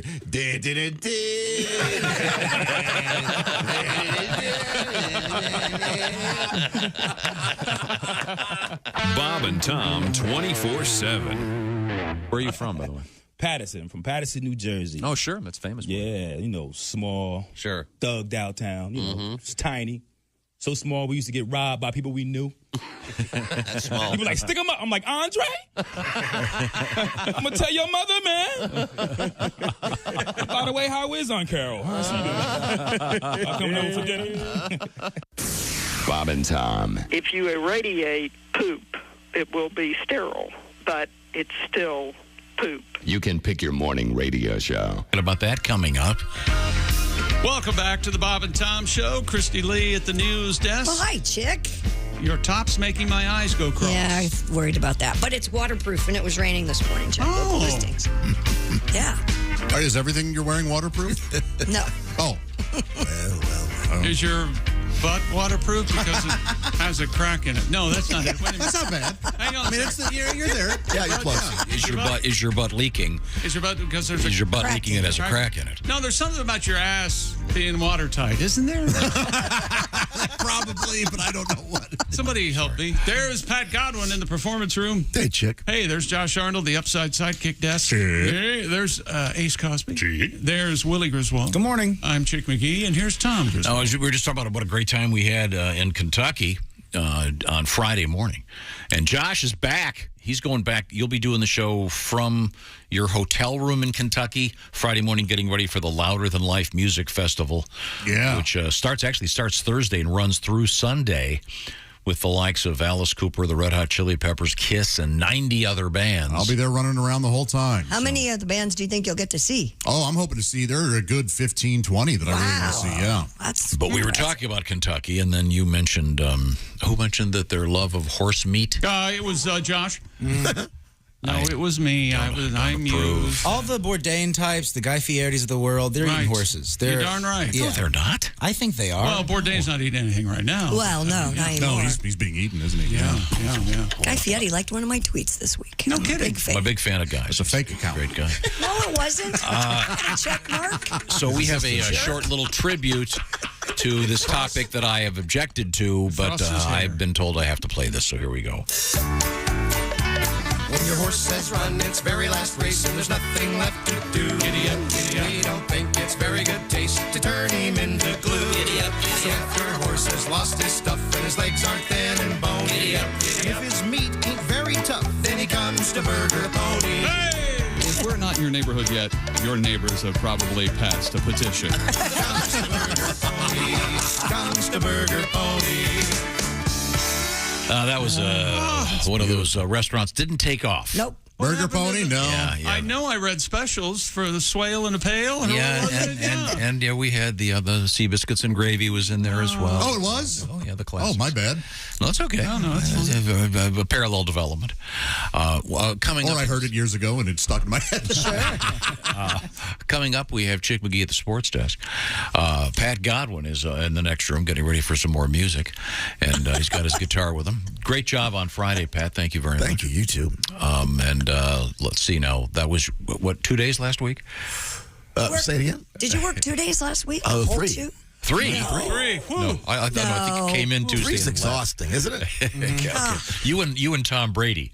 You get the big bucks like that. Have you seen Tom Brady recently, though? I mean, he's lost 25 pounds. How could he do that? I don't know, but there's something going on. He looks weird. He looks not well. There's something going on. He's Oh, fine. that's a great song. Frida? Oh. He's stressed. I hope When your not. marriage breaking up, it's hard. Is that true? I mean, man, why are we speculating? Or what? Not us necessarily, but everybody's speculating. Because they've got nothing to do in their lives. Apparently. Let Mr. Brady play the game. Oh, no, Giselle, don't leave. No, please.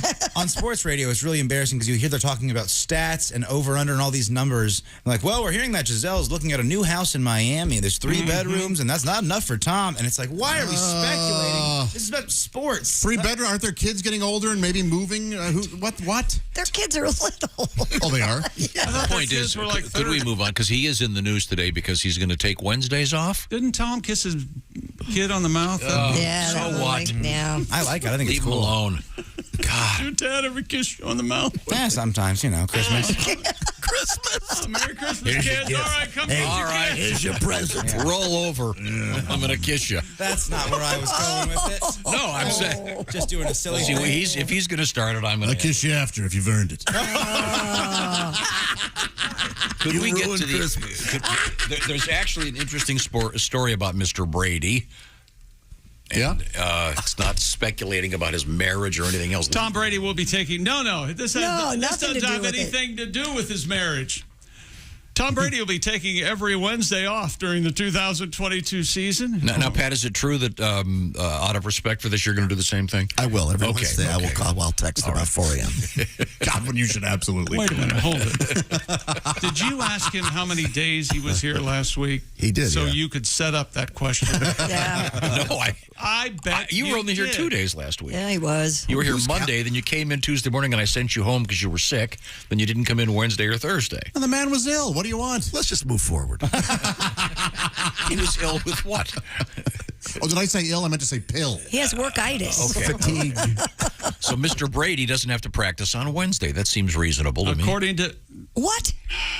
He only works. This seems reasonable to me, too. No, when these guys... Tom Brady. Said the two non-NFL football fans in the room. Well, When I watch these guys, and I don't know how anybody can get up after getting hit by these guys. They're all so strong and so fast. Hey, Super Chicken, you knew it was a dangerous job when you took it, okay? But I'm just saying, does he really need to take 50 snaps on a Wednesday? He knows what he's doing. There's a process. Well, there's a team. He needs to take Wednesdays off to get his virgin blood transfusions. That's right. They're only open like 3 days a week. It's one of those businesses. And isn't Tuesday bingo night at the home? He's got. I wonder if they have a Thursday game, if he'll take Wednesday off. I'm sure they'll adjust it. I think it's important to understand that you on Wednesdays in the Tampa area you get the 10% senior discount if you go before 4 o'clock. You better watch it when Tom turns around. He's gonna bump you right in the face with your nose so far up his ass. quiz for Ace. Oh, Ace, you're going to get this. I probably shouldn't ask you. Oldest player to play in the NFL on a regular basis. On a regular basis. No. Had to be George Blanda. It's correct. George Blanda. 48? Yeah. What era was that? 70s. Okay. He was a semi-retired quarterback, place kicker. 48. So he was on a roll there that one season. He was winning games for the Raiders. It was he came off the bench and won like 2 or 3 late in the game. But it's absolutely amazing that Tom Brady can play at that level at his age. It's incredible. Good for him. And not embarrass himself. Yeah. I mean, he's the best. He started the fight yesterday and was throwing stuff allegedly, yeah. Now, how did he start the fight? I love this story. He yelled at one of the Saints, F-U-B. Giving the old fob. Marshawn Lattimore, one of the guys for the Saints. Buccaneers head coach Todd Bowles. And play squash too. What? Thank you, Christy. Todd Bowles and play squash said Brady will not be the only veteran player to receive rest days this season. Oh. Bowles said, "My name's pronounced Bowles, not Bowles. I think when you play in the league a certain amount of time and you prepare a certain way, it's not necessary to practice the guy all the time," is what Coach said. Yeah, well, he knows what he's doing. Even though he's an ex-Washington player, I find that questionable. But that's me. It's fine. You guys like it? I'm on board 100%. That's what I'd be saying. Would you like to take Wednesdays off? Oh, up here? I'm already gone. You know that. I've had it. Oh, hey, here's another story you love. I don't care anymore. Jump on that train. Yeah. Oh, what about that? Yeah. A 49-year-old Army veteran is playing football for North Dakota State College of Science. I love stories like this. It's barely football at North Dakota College of Science? North Dakota State College of Science. Are you kidding? You get hit. The Washington Post reports that Ray Rushell is a freshman studying business management at the 2-year college in Wapton. Good for him. What's the town called? Wapton? Boy, they got Hey, they some of the finest Italian food you've ever had. Maybe they change that. Wow. Rushell is a defensive lineman. Come, just everybody leave it alone. Yeah, I thought maybe it was. No, we understand where it's come going. We get it. We know where Just it's go Irish or something. Yeah. Go the other way. He's 49. He's turning red. He's Look. off. He's believed to be broken the record for the oldest college football player in the United States, a title that previously belonged to Tom Gore, who played for North Carolina's Methodist University at age 45. Don't you love stories like this? Not exactly either school a member of the Power Five. Yeah, but the guy's having fun. I mean, Yeah, I bet it's fun I think for what the point we're missing here is that a certain Chick McGee I knew he was going to do technically that. has 4 years of college eligibility. Yes, I wasn't that good then. But this guy, he's an older guy. I was the only person in high school football ever listed in the program, number 74, comedy relief. Right there. Right there in the program. This guy's I'm sorry, he's 45 years old. Yeah, no, he's 49. 49, okay, and he's playing for like a Division 6 football team. I don't know. Because this article says the Browns are looking at him. Oh, After yesterday, I would guess the Browns were looking at a lot this morning. I mean, this is great. It's fun. What if they get rid of Chunt? You better What if the Browns get rid of Chunt? Explain Chunt again. Nick Chubb, Kareem Hunt. Their fans got together and said, those two guys together are Chunt. they sure are. Remember there was a famous dancing couple called the Lunts? I remember that. A famous dancing couple? Yeah. I mean, really famous. Yeah. I thought it was an talk acting. shows and stuff. Lunton Fontaine, or is that a different? Weren't the Lunts? Oh, yeah, the dancing Lunts. Okay. Boy. I don't think that's right. Man, how did any talk show host keep it together? You see those lunch bags? There are two of them. Stretching and everything. So, have you seen a picture of this guy? No. This 49 here. It's a fun story. He looks like a badass. All right, He's cool. a good-looking guy, bald, stash, Neat. veteran. Good for him, having fun playing football at the college level at the age of 49. Sounds like he's got something to prove.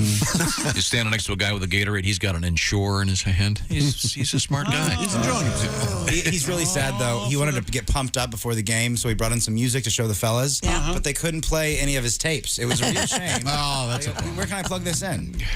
Okay. Down there in Wapton? Cool. That's cool. That's really the name of the town? Sure. Well, it's either Wapton or Wapton. Okay. Wappeton. That's Wapton. Okay. Well. Oh, maybe Wapaton. Yeah. Maybe there's another. Still a little rough. For idiots like us. You know, for everybody else, it's nothing. I can barely stand not shouting out. We know. I know. They have a great tire store there. Do they? Did you know that? I've heard that they always stay inflated. Oh, really? Because No. Hey, are you enjoying the show today? Yeah. Oh, yeah. Me neither. So, how about, though, if you're wearing your Raycon earbuds? They sound better? No, we sound a lot better. Raycon's everyday earbuds look, feel, sound better than ever with 3 sound profiles to match whatever you're listening to. Let's say you're listening to Us Nuts, or maybe a podcast, or maybe, what is it, Hammer and Tongs? What is that band? That Josh Shovel and likes? rope. Yeah, Shovel and Rope are very good. You would enjoy them. Listen while you travel during a workout. Optimized gel tips from Raycon fit every ear ever made. And with Raycon, you also get 8 hours of playtime, 32 hours of battery life, and you get all this for half the price of other premium audio brands. No wonder Raycon's everyday earbuds have over 49,000 5-star reviews. And, of course, we've got a deal for you. Go to buyraycon.com/Tom right now. Get 15% off your Raycon order. That's buyraycon.com/Tom. 15% off your Raycons. One more time, show us some love. Buyraycon.com/Tom. We get love letters about the Raycons. People like them. And when we come back, we have a world record, I believe. Yeah. We have a guy who put a ring on it. Mm-hmm. Except what it was his male member. Oh, my. And they had to go to the hospital to cut that baby off. the ring. Okay. to be clear. Yeah. In Wapton. When we return, this is the Bob and Tom Show. You're listening to Bob and Tom 24/7. Essential Morning Radio. This is Bob and Tom 24/7. 24/7. Hey, thanks a lot for listening to the Bob and Tom Show this morning. You can see the Bob and Tom Show right there on our YouTube channel anytime, even right now. You don't believe me? Go find out for yourself. You've got fingers. Just go to YouTube and search The Bob and Tom Show, and next thing you know, there is the in-camera studio cameras picking up all the action, all the reactions. There's Ace Cosby telling his joke of the day, and there's Chick McGee's reaction to it. That's how it works. Bob and Tom's YouTube channel. Check it out today, anytime, even right now. Meanwhile, for those of you that want to continue to listen to the show, keep it here on Bob and Tom 24/7. Good morning. I'm Chick McGee with your Bob and Tom Sports Update. NFL action yesterday. San Francisco 49ers quarterback Trey Lance will miss the rest of the season. He broke his right ankle. He went down after running the ball on a second drive of a 27-7 win over the Seattle Seahawks. Jimmy Garoppolo comes off the bench and gets the victory. Other winners in the NFL: Dallas, Denver, Green Bay last night, Detroit, Jacksonville, Miami, the Giants, the Jets, New England, Tampa Bay, the Rams, San Francisco. And in overtime, Arizona beats Las Vegas.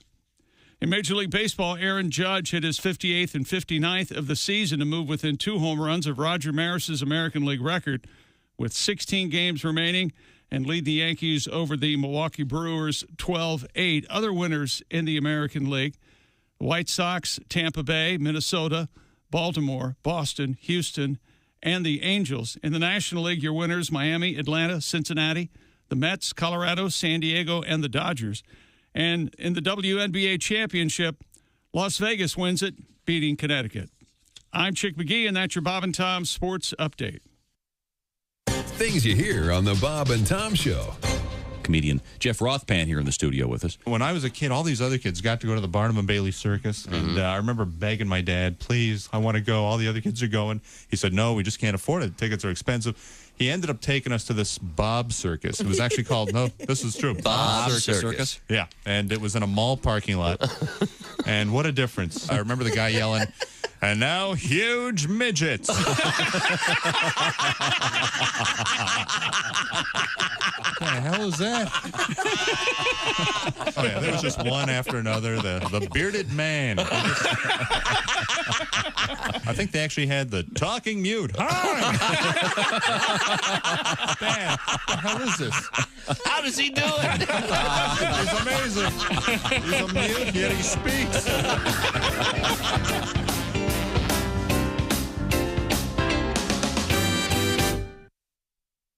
Hey, this is Frank Caliendo, and you're listening to Bob and Tom 24/7.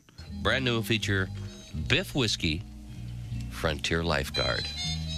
As told by Arnie Whiskey, Frontier Golfer. I should have known. Well, you know, I was a man about town, and also at the Whiskeyville Country Club and Salad Bar. Of course, the country club, we have our very own swimming pool. And, of course, we had to have a lifeguard for the youngsters there. Well, we hired a young fellow named Biff Whiskey, and he was the lifeguard, you know, at the pool. Well, this young fellow walks up to Biff, and he goes, "Excuse me, Biff, but what's the best way to teach a girl to swim?" Well, Biff says, "Come here, young fella." He goes, "Now, here's how it's done. First, you walk her slowly into the water, all right? Then you put your arms gently around her waist. Then you rub your hands delicately up and down her arms. Then just kind of lean over and softly kiss her on the neck." The young fella says, wait a minute. I'm teaching my sister." He goes, "Oh, in that case, just push her in the deep end." Except in Kentucky. Jeez. I knew I should have held my ears for that. Thus concludes another exciting quick episode of Biff Whiskey, Frontier Lifeguard. Thank you very much. This is Bob and Tom 24/7. Then I went to see the Police in concert band. Great band, yeah. Yeah, and Sting he's dressed like a rock star, but I'm noticing he has on his wrist a watch, and not like a fancy watch, a watch. And I'm looking at, Do you need that as a rock star? It's just where you got to go, Sting. That you need to watch. I don't want my rock stars punctual. If you're going to make a date with Jim Morrison, he'd be late. What is he going to be in the middle? Is everyone ready to rock and roll? Hold on. Well, we better wrap it up in about an hour and 15. I've got some stuff to do. The sitter is waiting. Are you ready to rock? I want my rock stars on heroin or dead, okay? That's a rock star. Here. Not with a watch. I actually I have a sexual fantasy associated with the earthquake. Go. All right, woke chick up. In my fantasy, I'm making love to this woman. Yeah. And then all of a sudden, she feels the earth move beneath her. Ah, yes. And then she rolls over on top of me and shields me from debris. Safety first, everybody. Safety first. Hi, this is Nick Griffin, and you're listening to... Welcome back to the Bob and Tom Show. Christy Lee at the news desk. Hello, chick. Hey, there's Pat Godwin in the performance room. Hello there. There's Josh Arnold at the Upside Sidekick desk. Hi. There's Ace Cosby. Hey. Manning the track phone hotline hot phone. There's Willie Griswold. Good morning. I'm Chick McGee. And here's Tom Griswold. Had a great weekend. Good. Glad to hear it. My 6-year-old can now officially ride a bike. Awesome. That is such a... that's the best. The learning curve on that is so interesting to me. It's like, can't do it, can't do it, can't do it, can't do it, can't do it. Got it. For life. Yeah. It's just... It's like skiing, those two things. Biking and skiing are the... But so great to watch her ride a bike. Aw. Puts on her helmet. Cool. And I've, of course, crashed into her a couple times. Daddy, I told you I was coming this way. I bet you have crashed into a couple kids over the years. I didn't. One time I was parked. She goes, I told you to move. You know what? She's very bossy. She's bossy. I know we're only getting one side of the story. But she was right. I'm certain. I'm so certain that she was right. You were on your phone. No, but as a dad, that's one of the great moments when your kid learns to ride a bike. And you said you don't know where she got that she's bossy? Oh, I know where she got it. And that's we'll leave it right there. Yeah. Let's just. The end of the story is Tom's be taking Wednesdays off for the rest. Dad, remember when you lost me at that bike trail? I do remember that. That was a crazy day. I was like just off on my own, doing my own thing, and lost in the woods for like 3 hours. It was dark at the end. Oh my gosh. Oh, you told me that, you lost Willie over the weekend, and damn it, he found me. Remember that? Boy, that kid didn't come back. Yeah. You were, what, like 10 or something? Yeah. I mean, He's a fighter. Anyway, just one of those great parental moments. Good. When they learn to ride a bike. So. Give her our congratulations. Oh, yeah, she's very excited. Well, if she were here, she would acknowledge the congratulations. Oh, good, yeah. And then challenge you to a bike ride, I think. You know, she gave me her autograph. Oh, did she? Yeah. Oh, and you know how she signed her name, Hart? Oh. Just drew a heart. Oh. I was like, that's big time, man. When you don't even have to write your name. Huh. That's nice. Yeah. Now, we have Mr. Chick McGee over at the sports desk. And are you feeling better, Pat? Yeah, I am. Yeah. Okay. Pat had a bowel. Keep checking them. Now what? Yeah, keep checking with him. See if he might take a turn here any day. Okay. Just want to make sure he's okay. A group of Turn out of the parking lot. A group of Utah companies have banded together to create the world's largest fort. What is a group of Utah companies called? A flock? Wait a minute. Salt Lake? Yeah. There's something there. I mean, yeah. More Latter-day. LSD. LDS. Like that. What is it? LSD? Not LDS. SLC would be Latter-day Saints. Okay, Salt Lake City.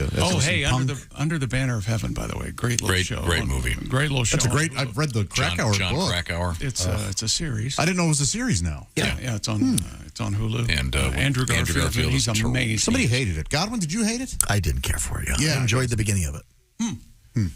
It's a murder thing. No, I'm sorry. Very well Sports.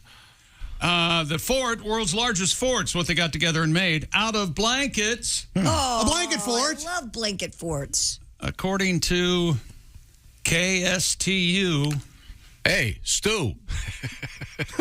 You got any news?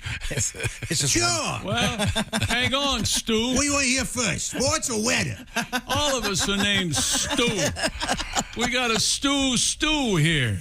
It's thick and creamy. So it's a giant fort of blankets. Yeah. 3 companies collaborated to create a blanket fort measuring 10,000 square feet to beat the current record of 6,700 square feet. The companies are Talkin' Tacos, Moxie Weighted Blankets, and Real Salt Lake. Organizers said all the blankets used in the attempt would be donated to a local homeless shelter. Oh, that's nice. Or they'll be used for homes, not forts. Now, are these clean blankets or? What? No, they're filthy. I mean, if they were donated by local teenagers, several of the blankets shattered. Yeah, they when stand up on their own. Right into the blanket? Who doesn't love a blanket fort? I love a blanket fort. That was favorite times. And there's usually one set up somewhere in my house, in the basement or in the living room. All the cushions off all of the chairs. And why don't you have like those couch big plastic houses they have? Don't they have like vinyl houses? No, but it's fun to It make is a fun. blanket. That's the whole thing. There was always my uncle had one that was permanently made in his basement, right next to his camera on the tripod. I had an uncle like that. Yeah. After Thanksgiving dinner, you go, okay, it's tickle time. And we go, oh, tickle time. Yeah, Use the pee-pee jar. Uncle Bad Touch. Use the pee-pee jar. Uncle Bad Touch. Oh, jeez. Sorry. Well, that's fun. A nice charitable. You ever see the teepee? They make a teepee like that, big canvas teepee, and you can draw. You can decorate it yourself. It's really cool. that is cool. Indoor or outdoor. Yeah, it's really. You need to get the ladies one of those. Oh, we have a teepee in the basement. You got a Of course teepee? you do. Did you get to decorate it? Or? Oh, it's just a white teepee. I don't know. Of course. Still Is everything in your neighborhood white? Is that like a? Oh, there's a couple Labrador retrievers that are. I'm sorry, they're not white. They're cream. Because it always rises to the top. Yes. You'll need a code, boy. Remember, heaven is also gated. Yeah. Heaven is a gated community, Tom said at one point. And we've got to make that t-shirt. Heaven is a gated community. Is that a song? Heaven's just a sin away. Whoa, whoa.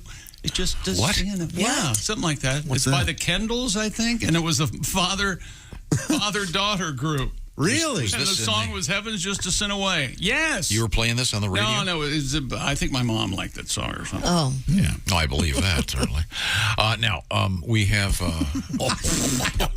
Has that completed our sportscast? Or? Have you completed over there? Yes, I've completed. I just need to know. This is what you farted for. Yay! Way to go! Whatever you do, always slap hard. Okay, got this from Ed, and he said that we were talking about horse meat, unfortunately, which I do not approve of. Don't knock it till you try it, I guess. I don't want to try it. I like my meat plastic and That's interesting.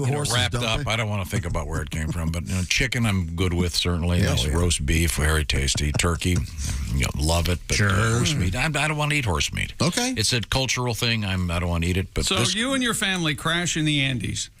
Right. And a plane carrying 6 thoroughbred horses also crashes.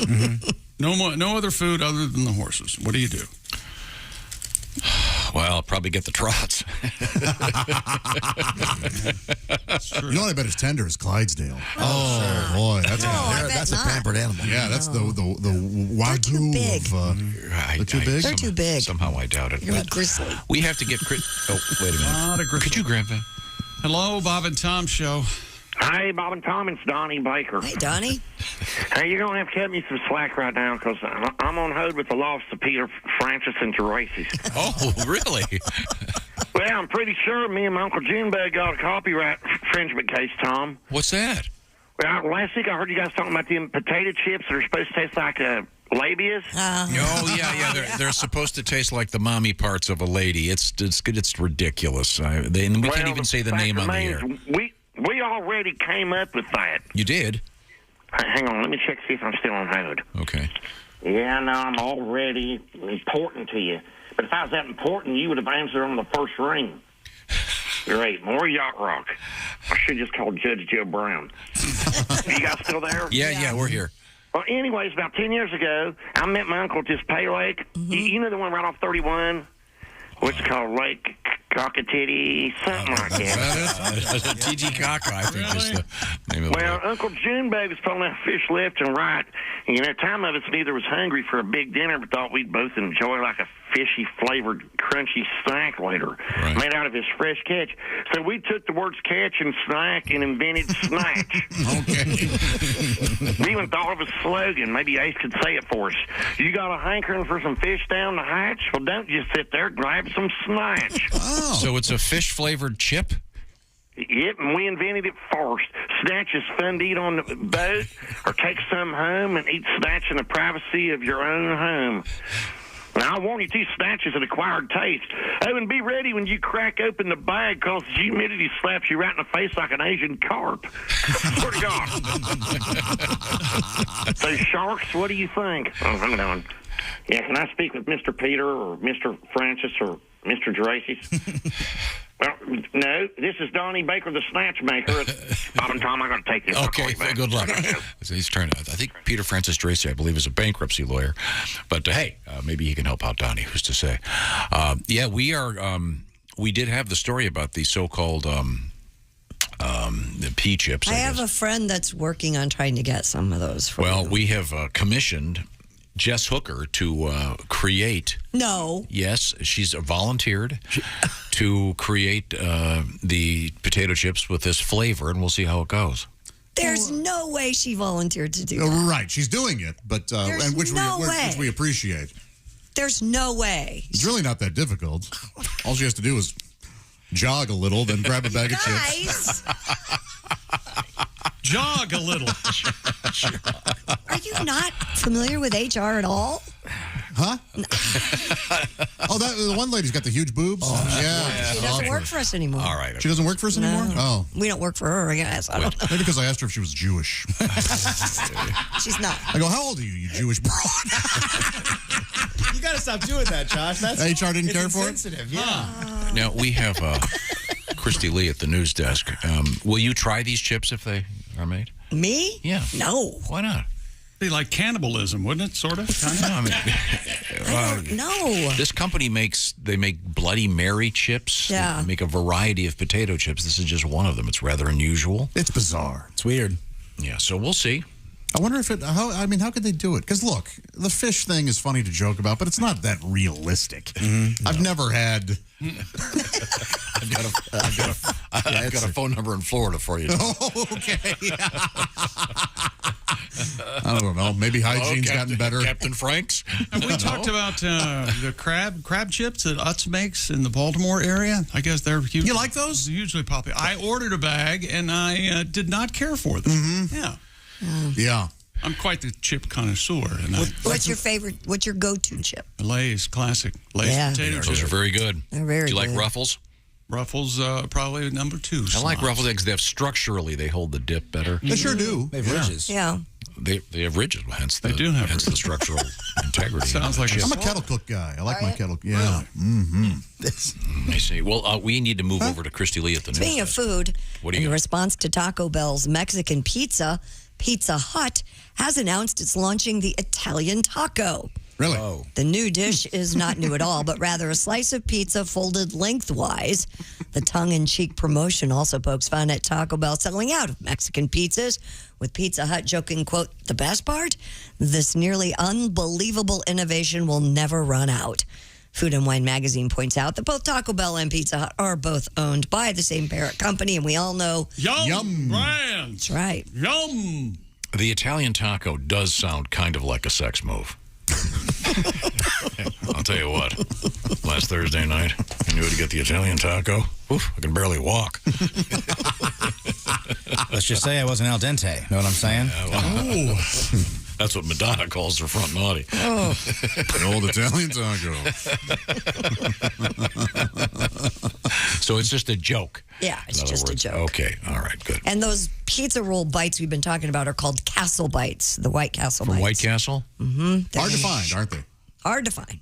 Really? But they just have been rolled out like in the last couple of days. So to speak. So walk me through this. It's like a pizza roll, but it's a little tiny hamburger. Yeah, pretty much. Yeah, the filling tastes like White Castle. Tastes like White Castle. What's in the outside of it? Like what's on the outside? It's a pastry.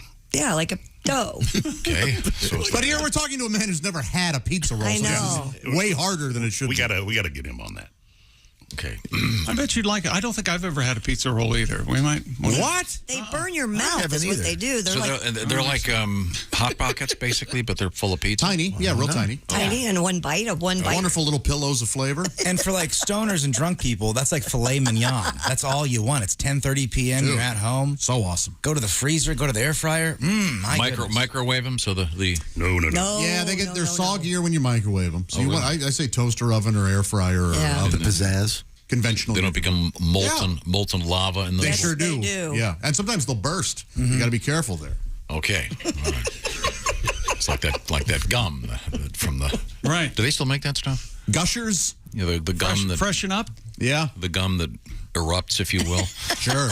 Used to be. There was a nickname for it. Did it rhyme with gum? Rhymed with gum. Yeah, it did. Dum-dum? It wasn't dumb gum. You're getting close. Go up the alphabet a letter or two. And you go down the alphabet. You'll land right on it. Now, give me the teaser, Christy. What's coming up in the news? Yeah, we have a guy who did put a ring on his penis, and he had to have some help getting it off. He didn't marry it. I mean, you want to be clear here. Well, I'm surprised that hasn't happened. Now you've got a friend in the sea ring. we have fossilized vomit coming up. Fossilized vomit? Yes. Well, I mean, it's important. It's a study of, what is it, archaeology or... Yeah. Paleontology or whatever. Yeah, but I only did the story because it's got a tremendous name. Oh, okay. One of those. And the Queen's still dead. We'll have an update on that. Now, we had a lot of fun last week on our first week 1 of the NFL season. Week 2, not quite over yet. Chick, 2 games tonight? Yes, sir. And it's the Bob and Tom Pigskin Pick'em. Our winner from the first week, we talked to him, Alex Rangel. Talked to him last week, and if you could win this week, of course, the season, if you will, of week 2 ends tonight. So tomorrow you can get involved. bobandtom.com/contest. Win the beautiful Big Green Egg Mini Max, the Rolls Royce of grilling devices. And I'll remind you, there's a couple of those Big Green Egg Fests coming up this weekend. One of them in Valencia, Pennsylvania, and one in Nixa, Missouri, just south of Springfield. Have we gotten a judgment? Am I pronouncing it right? Yeah, you're fine. Is it Nixa? Spiro. They named a town after me. That's so silly. I want to get buried there. The N fell off the side. The second one. It's supposed to be an O, Nixa. When we come back, this is the Bob and Tom Show. For a complete copy of the Bob and Tom Show contest rules, go to bobandtom.com/contest-rules. Or just scroll down to the bottom of the page and see contest rules. This is the Bob and Tom Show.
Things you hear on the Bob and Tom Show. Comedian Jim Gaffigan joins us in the studio, a family man, a clean liver. Now, when you're on stage, Jim, you don't do a blue kind of show, do you? I'm very clean and kind of, I talk about cake for like an hour because, cake's an important topic. Cake, tell me about cake. Well, there's a lot of different. Cake's a powerful food. Cake can actually bring people together. It's Bill's birthday. Yeah, I hate that guy. There's cake in the conference room. Well, I should say hello. Who am I to pass judgment on him? It's his big day. There's so many types of cake. There's rum cake, which makes sense because we've all been eating cake and thought, this needs booze. Shot of liquor. I don't have time to eat and drink. There's fruit cake. That's a bit of a disappointment. Oh, yeah. You'd think that would be better. Fruit, good. Right. Cake, great. Right. Fruit cake, nasty crap. Yeah, it's amazing. Yeah. Have you tried fruit cake? I don't even think that's fruit in there. You're like, what is that, a Skittle? Essential Morning Radio.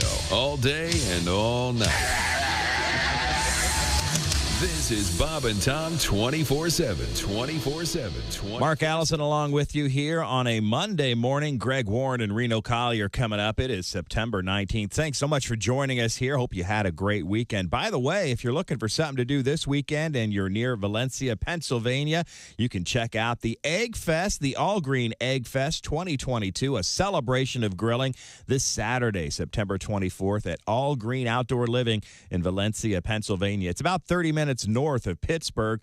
And also this weekend, Smokin' the Ozarks 2022 Eggs Fest at Outdoor Home in Nixa, Missouri, just south of Springfield, Missouri. I know we have lots of listeners in Springfield. Your chance to check out the Big Green Egg at the Smokin' the Ozarks 2022 Egg Fest. Again, that's this Saturday, the 24th, at Outdoor Home in Nixa, Missouri, just south of Springfield, Missouri. And again, it's a great opportunity for you to get out and see what we're talking about, the Big Green Egg and the Big Green Egg Mini Max. You can win them with the Bob and Tom Show Pigskin Pick'em contest all season long with the NFL. We're only in week 2, but if you want a chance to see what these eggs are like, go to an egg fest near you. And again, this weekend, Valencia, Pennsylvania, Saturday, September 24th at All Green Outdoor Living, and also this Saturday in Nixa, Missouri, just south of Springfield, Outdoor Home. It's the Smokin' the Ozarks 2022 Egg Fest. Get out there and check out those eggs, people.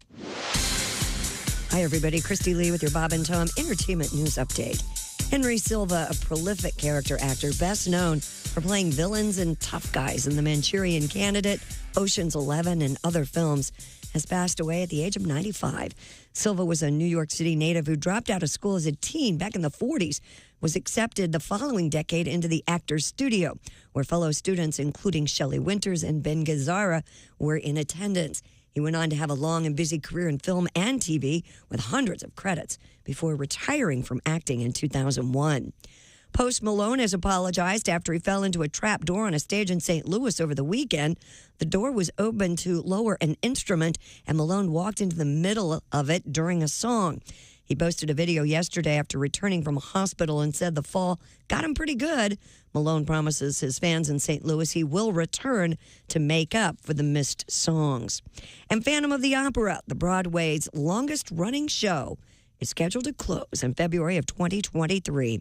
A victim of post-pandemic softening in theater attendance in New York, the musical, a fixture on Broadway since 1988, weathering recessions, war, and cultural shifts, will play its final performance on Broadway in February.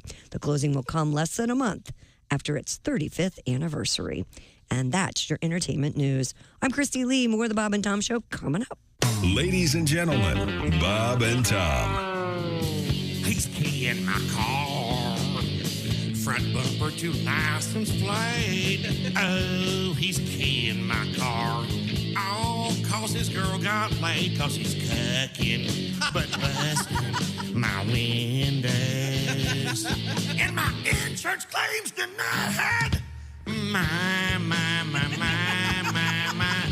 Kia got keyed. That dick just keyed my Kia, but he didn't key my boat.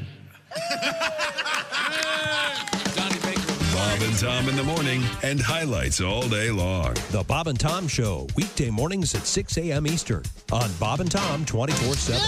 Florida, it's sunshine. Bob and Tom 24/7. 24/7. 24/7. Frigamall Broadcasting presents another Bob and Tom Olympic moment in history. The year was 1896. Uh-oh. The place just outside of Athens, near the town of Stactontopolis, Greece. While preparing for the first modern Olympics, organizers were forced to eliminate a track and field event. In what will surely go down as the biggest bloodbath in Olympic history, runners from 5 teams were injured at the initial time trials of the 100-meter razor hurdles. Hey, welcome back to the Bob and Tom Show. Christy Lee at the news desk. Hey, chickie. There's Pat Godwin in the performance room. Hi, chick. There's Josh Arnold, the upside I would take that as a challenge. It's a shot. Chicky. What's wrong with Chicky? Ace Cosby at the track phone hotline. My little chickadee. There's Willie Griswold. Chickster. I'm Chick. A little chickadee. And here's Tom. Okay. Thank you very much. Was that W.C. Fields who would say chickadee? Mm-hmm. Little chickadee. My little Little chickadee. chickadee. Boy, he's funny. I swear to God. Pat met him. What? Yeah. We were both in high school together, yes. Unbelievable. Pat Godwin is in the next room. We get a song out of you. Get away, God, when you bother me. Dated Mae West. Wow. Pat, it's good to have you back, by the way. And we should point out that your tribute to the King of England, King Charles, the King Chuck song. Sweeping the country. And the video out there. Be sure to watch that on thebobandtom.com. It's very, very funny. A nice job by Noah from our staff. And then you and Noah are going to be in Louisville coming up again this Friday. Yes. Josh is heading to the second major festival in Kentucky in 2 weeks. It's the Louder Than Life Festival with, among others, Kiss, the Red Hot Chili Peppers. Which one of your favorites is going to be there? Oh, my gosh. Is this Slipknot, Rob Zombie. Is this one that has, what is it, Rope and Stool? Shovels and Rope are a fine Americana band. They were at Bourbon and Beyond. No, they're not going to be at this one. Yes. What does the name come from? Shovels and Rope. Did Vis Queen quit the band? No, I don't think it's as nefarious as you're making it sound. I think it's Shovels and Rope, Wranglers, your cowboys, your hardworking, calloused hands. Yeah, they have a lasso. What's the shovel Maybe for? coal miners or Sure. Just it's Appalachian based, maybe. It evokes images of the plain. See, I'm more of a soft hands rock and roll guy. I like a really delicate band, maybe Lotion and Eucalyptus, maybe. I like real- Lotion and Pornhub. You ever seen that band? Squeezing It Out was their big album. Follow up with Stepsister. Okay, sorry. We have. Boy, there's a lot of stepsister porn out there, isn't it? Yeah. What? Stepmom, too. Yeah. A lot of steps going on in there. Okay. Christy Lee is at the news. Let's get a song out of you before we call on Mr. Godwin. What do you got? You want me to do a news story Christy, or what do you a want to song? sing? Yeah. Let's I'm get sorry. a news story out of you. And then we'll have song. Pay attention to your Well, words. Pat, didn't you have a song for the Italian taco? Oh, I have a wonderful number called El Taco. Yeah. Oh. Okay, Tribute to Marty Robbins. Would you like to hear that? Sure.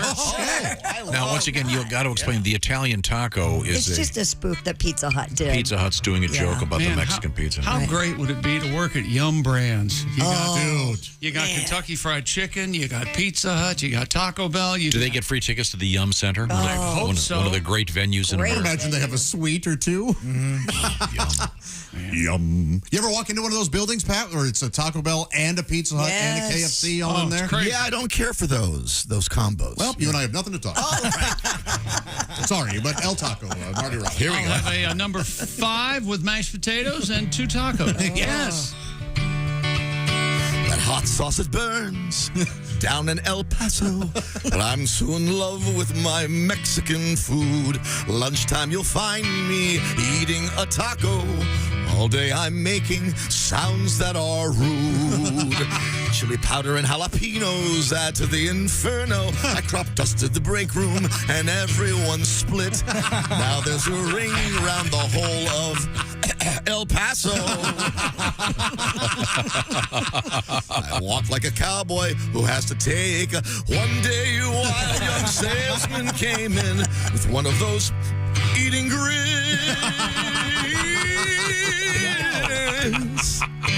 Persuasive and daring, a drink he was sharing. The magical Beano for the grub that I love. So I tell you, the Beano in no time soothsore El Paso. I'm eating tacos with hot peppers by the pound. My Red River Valley is now a cool oasis. And during siesta, I don't make a sound. Thank you. Very nice. Lovely. Thank you so Lovely much. tribute to your El Paso. Got a nice letter here. Can't read the opening line. Well, you can do it. Try. Go ahead. Sound it out. Hey, Beeholes and Christy. There we go. Yeah. Is not what you're thinking. It's the doorbell beehole. Bung.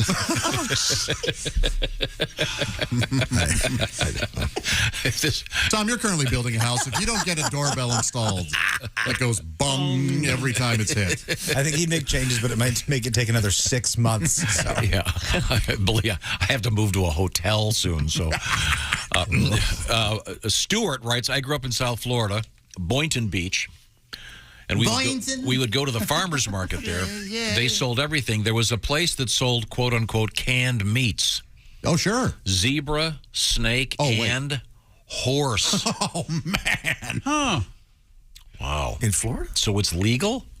I didn't think it was. Is it just a matter of cultural taste that we don't eat horse? More canned horse. Wait a minute. Where was this again? Boynton Beach, Florida. It's close to Sheboygan.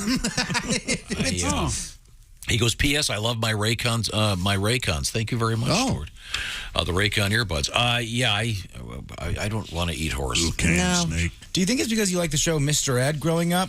So you think the horses can talk in real life? There are cultures where they eat dog, and that just really. Well, that's out of the question. Yeah, that's rough. That's real big in Korea, right? Not as big as it used to be, but yes, it's certainly considered traditional there. So do they have like his dog and suds, a beer and Fido? That's a brilliant joke. You've ever been to any of those restaurants? Doodles and Noodles? That place is pretty good. Or Doodles and Company? Oh, there we go. Now then? God, I saw a great-looking dog. TGI Fidos. What kind of dog? Was a golden doodle. Yeah, I love it. quite popular. Yeah. We've heard of them. This one was really. You this just was said so that beautiful. like it's a Farquhar zebra. No, I had, as you know, never heard of. I had Labradoodles. I had Labradoodle. I had Labradoodles 20 years ago. Right. But now I'm just back to the regular golden retriever. I'm on the cutting edge of mutant dogs. Yeah. you're bragging about it like you're listening to an indie band. Well, all these dogs. You might know it as God's mistake. So sweet, though. Just a little doggy. Sometimes the little puppies have sharp teeth. You ever notice that when you put your finger in? Yeah. That's why they're called puppy teeth, and you're not supposed to do that. Yeah. Oh, but it was irresistible. It is fun, little feller. Yeah. Little doggy dog. Sweetum's head. See, that's why they bite you when you get older, because you've taught them how to bite. When No, they're not going to. Yeah, you don't do that. No. Not a biter. Flat Now, give me the teaser, Christy. What's coming up? We have Key West honoring the Queen. Well, the Queen Not of a Key West. queen, That'd the be queen. half the population. Have you ever sent a sexy text to the wrong person? We'll have that story coming Sorry, up. Grandma. Well, it didn't turn out to be the. I know about person. 40 comedians Every who comedian claim open they mic did, yeah. Monica's next to Mom. Yeah, we know. Yeah. No, wait, is that what they told you after they sent you a DP? I wanted to Josh, do that my wasn't intended for you. I wanted to do my laundry to dump a load in. Yeah, we know. Probably wondering why I got the nickname Monster Hog, Josh. I'm sorry that I sent you that. When we come back, we'll find out about the Monster Hog. This is the Bob and Tom Show. Think you know your pro football? Then play Pigskin Pick'em every week at bobandtom.com/contest. It's your chance to win a Minimax Big Green Egg. This is the Bob and Tom Show.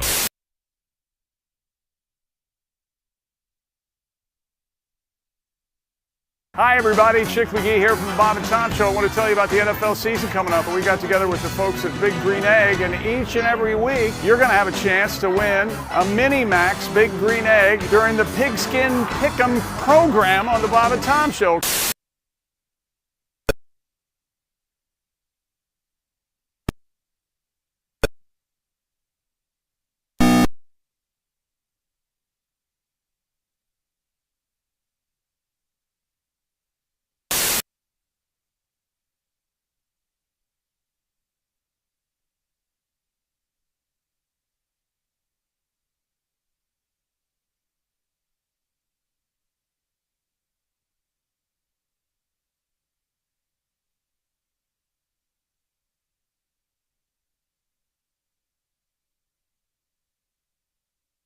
we got some extra from the Bob and Tom Show.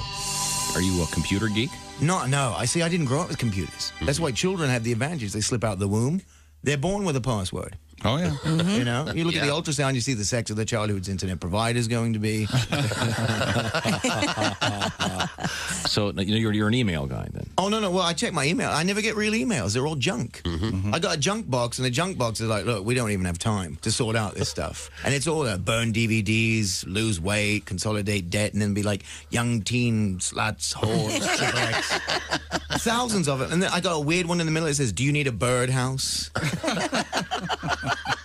And I actually got that. And I'm like, who's the birdhouse guy? And then every day I get this email. Jim, do you want to enlarge your penis? Yep. And how did I get on the small Willy email list? That is the real question.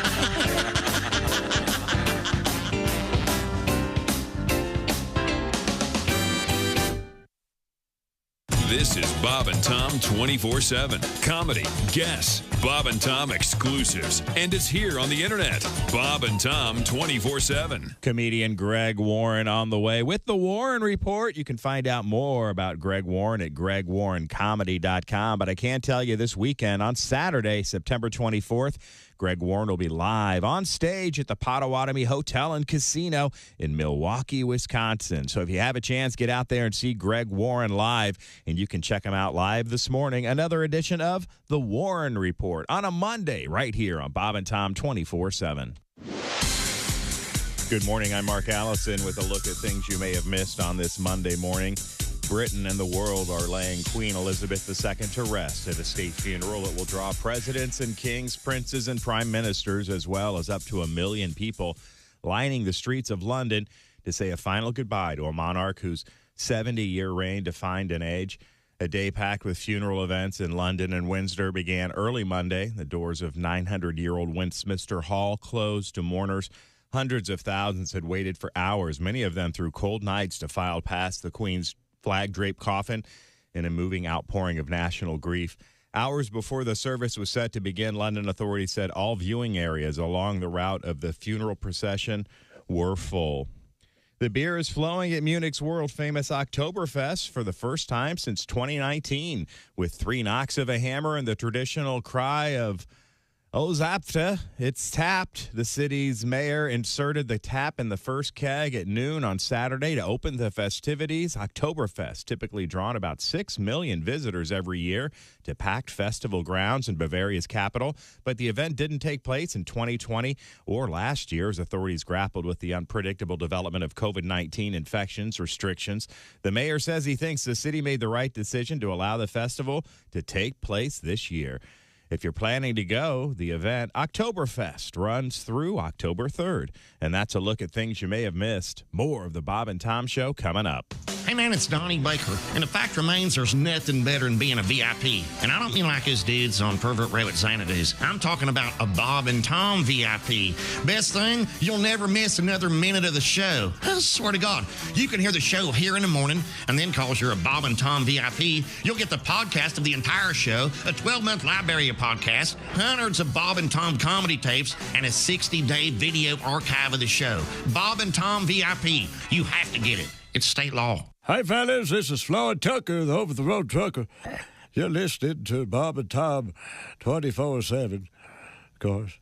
Rick Schrader is our guest. Rick is a newly married new dad. Yes, I have a 4-year-old daughter now, she's a doll. Her name's Maya, and she's beautiful, but I'll tell you, she's fallen under the sway of the evil purple one. You mean... Yes, Barney. Barney the dinosaur? Every morning, I love you. I haven't digested a breakfast in a year for listening to Barney on the and those amazing robot Stepford-like children they have surrounding him, and the realistic portrayals of kids. Now, hey, Barney, let's clean our room and then pray. Where do they get these kids? Off the Mouseketeers directly to Barney, and It's amazing. You have the kids love Barney. They love him. Oh, yeah. That's going to be the next Waco type disaster. Barney and his followers in a Quonset hut outside Dallas. Sharing means caring, Billy. So strike the match. Next thing you know, polyurethane Barney suit goes up like tinder.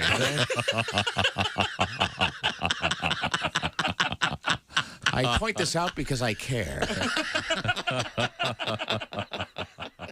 Bob and Tom 24/7. Comedian Diana Jordan is here with us. Now, can I ask you something? Yeah. Since you've been here last, have you had any augmentation of any kind? No. Okay. It must be. I'm wearing the Wonder Bra. Is that? Are you kidding? No. I just showed it. Impressive. Yeah. They call it the Wonder Bra because when you take it off, the guy wonders where in the hell you're. Are the stars out tonight? I don't care if it's cloudy or bright, 'cause I'm blind. Jeez. Hi, this is Kostaki Economopoulos, and you are listening. Amish news coming. Welcome back to the Bob and Tom Show. Christy Lee at the news desk. Hello. There's Pat Godwin. Hi, Chick. In the performance room. Oh, yes. There's Josh Arnold, the upside sidekick desk. Chicky, chicky, bang, bang. Oh, you. Chicky, chicky, bang, bang. Chicky, chicky, bang, bang. We love you. Ace Cosby, manning the track phone hotline hot phone. There's Willie Griswold. Bang, bang. I'm Chick McGee, and here's Tom Griswold. Are there any restaurants that call foot-long hot dogs wiener dogs? Never mind. There's a wiener dog. Have you ever seen dachshund puppies? They are the cutest. Ever seen the miniature dachshunds? Yeah, Those they're are hilarious. so cute. Yeah, those are, Cocktail dachshunds. Those are smaller. Very good, Pat. Thank you. Cocktail dachshunds. I got it. Yeah. No, very nice. I saw a basset hound over the weekend. Those are funny. Hilarious. Huge Were you ears. at a pet store? I'm very floppy. What the hell? I saw a turtle. Did you go to a dog show? What else did you see at the pet store? Went to the farmer's market. Lots of dogs there. Oh, okay, yeah. Did you see a marmot? Or a hamster? Or a guinea pig? There's a raccoon in my garage this morning. This morning there was? Yeah, old pesky raccoon. Did you just leave it and drive away? Please tell me you did. And no. It was eating the garbage. Yeah, they like that. They do enjoy it. This is why you shut the door, you see. Oh, somebody forgot to? Or Not somebody. You're looking at them. Oh, okay. Okay, sorry. I find no. that hard to believe. Oh, no. Oh, you know what today is? National Butterscotch Pudding Day. Keep it. I'm out. Jeez. I love butterscotch I love pudding. It. I Get love it out of butterscotch here. pudding. Can you love celebrate it. if you're under 90? Yeah, no kidding. Who's excited about this? The cast Cocoon? Hey, I liked butterscotch pudding as a kid. As a kid, even. Yes. I'd eat some pudding, butterscotch pudding with sucking on a Werther's. You know, right? I would. Is Werther's considered butterscotch? I think it's Caramel. That's the only caramel butterscotch I like. I like a Werther's. Now, we have the rest of it can suck it. Speaking of eating, I think we've collectively voted against doing this. We received the we got a lot of mail. So-called Pocky. Yeah. It's the one chip challenge. It's dangerous. The super hot chip that it comes in the box. And we have had so many emails from people saying, don't do this. I was watching a clip of some news teams doing it live on the air. Yeah. They were suffering. But apparently, and Ace wanted to do it. I don't want to be responsible for this. In several of the letters, people ate it, felt okay for 30 minutes, and then one guy was in the fetal position for an hour. Boy. Aren't there many YouTube channels with people eating spicy stuff and struggling and people laughing at it? Oh, sure, yeah. That's just, I don't get that. Why do you think that's funny? That There are YouTube channels of people opening boxes. Well, now that I understand. And that cinnamon powder thing they were doing for a while, remember that? Yeah, don't do that either. Yeah, so the reason I bring this up is we got a letter that suggested that Ace, with your love of hot food, this would explain the famous holes in your underwear. Now, you may recall the background on this story. We were talking about flatulence. Yes. And Ace claimed that excessive flatulence caused holes in his underwear. And, Pat, I believe you had a tribute to this. Yeah, I could do that, yeah.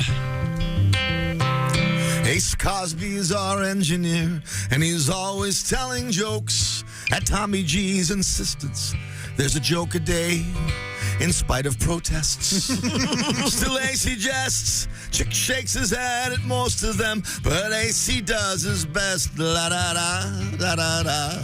Ace Cosby says his boxers have been ruined by his gas. They are full of holes and shredded by his toxic flatulence. They're mutilated when he cuts one in his cheapness and his shame. I'm farting. Only the waistband still remains. La la la, will he go up high? La la la la la la la la la.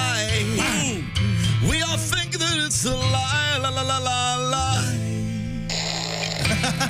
Now, we actually have Ace discussing this right here. Do you eat holes from flatulence? Do I get the holes from flatulence? What? Does that happen? You farted a hole in your underwear? See a doctor. Get your diet checked.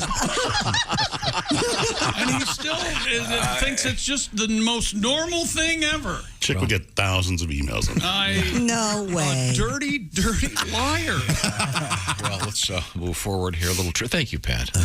Really nice. I should point out, am I correct, Pat, in saying that you're going to be at the Ho Chunk Casino in the Wisconsin Dells with Josh and Willie on October 15th, a Saturday night? What a night that's going to be. That's a great show. What a night, man. Josh, Willie, and Patty G, October 15th. That's Murderer's Row, baby. Mark that down. Get a restock on my spotted cow. Coming up, it's Reno Collier today, as well as are we going to get a little bit of the Mr. Greg Warren today? I sure hope with the not. Warren Report. I mean, Hey. Okay, Wonder what we get to learn about this week. How many toothpicks did he get out of a tree? transfer our... Gosh, I don't know, Greg. That'll be terrific. Could we focus Do an old man voice. Christy Lee at the news desk. What have we missed, Christy? City workers in Key West honored Queen Elizabeth II with a memorial at the southernmost point marker. Where's your southernmost point? Oh, no. I knew you were going to go there. England has a lot of moist points, I would The workers installed a British flag and royal purple banner at the landmark that delineates the continental United States' southernmost spot of land. I see. The late monarch visited the Florida Keys back in 1991. Do we own this? Don't get off the boat. Queen Elizabeth and Prince Philip stopped at Dry Tortugas National Park and Fort Jefferson, west of Key West in the Gulf of Mexico, on the royal yacht. They were welcomed by then Florida Keys Mayor Wilhelmina Harvey, who presented them with a conch shell, an enduring symbol of the island chain. I wonder where she put that. That's right. The conch shell? Yeah, I wonder where she saved that. Next to her pictures of her kids on the desk. Calls Philip. Do you think that she kept it, or as soon as they were in international waters, how could you heave the royal conch shell off the ocean? Yes, you know, the prince used to call me a conch sucker. Get it? Oh, very funny. Get it? Shall I tell it again? Queen, I think that's inappropriate. Oh, do you? I say, why don't we go visit Andrew on Epstein Island? Shall we? We're on the way. Mommy knows what you've been doing. Sneaky, sneaky. So this is in Key West. Correct. Tribute to the Queen. Okay. Yeah, we've all seen the big buoy-looking thing that's down there. I've never been. Oh, you've never been? It's amazing. Nobody wants to Well, take you me guys to should Key. go. Nobody wants to take Josh, buy me a ticket to Key West. We also go to Key West and have a guys' weekend, don't you think? I think there are plenty of guys weekends. And there are plenty of queens. What are you talking about? It's a great weather, great bars, a lot of camaraderie. Yeah. We can wear our Butt Buddies t-shirts. Yes! Butt Buddies for life! Butt Buddies! They have a naked bar you Yeah, can go that's to crazy. on top of the roof. Yeah. Love it. Up on the roof. If you visit the Keys and you're dignitary, do they give you the key to the Keys? Or a key of... I don't know, but it's sure lovely down there. Hey, surgeons had to use an electric grinder to remove a metal ring from a man's penis. Oh, no. According to the case study, the 38-year-old was hospitalized for severe penile pain and swelling. He told doctors the ring had been stuck on his male member for 10 hours following what he termed, quote, an experiment with friends. With friends? Well, Do you wear a white coat? Was there a control group? Yeah. Would have to be. Patient added that in the beginning, it was possible to slip the ring on and off but it got stuck at some point. Oh, boy. Now, this happened to me once. It was a bracelet. So oh, sure. Yeah, you're very big down there. I had a hula hoop. Yeah. A hula hoop. Like summer sausage. Yeah. A hula hoop. Oh, my God. Doctors successfully removed the ring using an electrical grinder while the man's penis was sprayed. Oh, by the way, Grinder is the name of the place he found his friends. There it is. There's the joke. It's right there. The man's penis was sprayed with continuous saline injection to reduce heat during the procedure. Oh, no. You can read all about this in urology case reports if you want more It's information. like Chick said before, when you're drilling into metal, you've got to have something cooling it off. Yeah. But wouldn't they have, like who said it, like a giant jaws of life or something? A tiny jaws of life. Tiny little jaws of life. Yeah.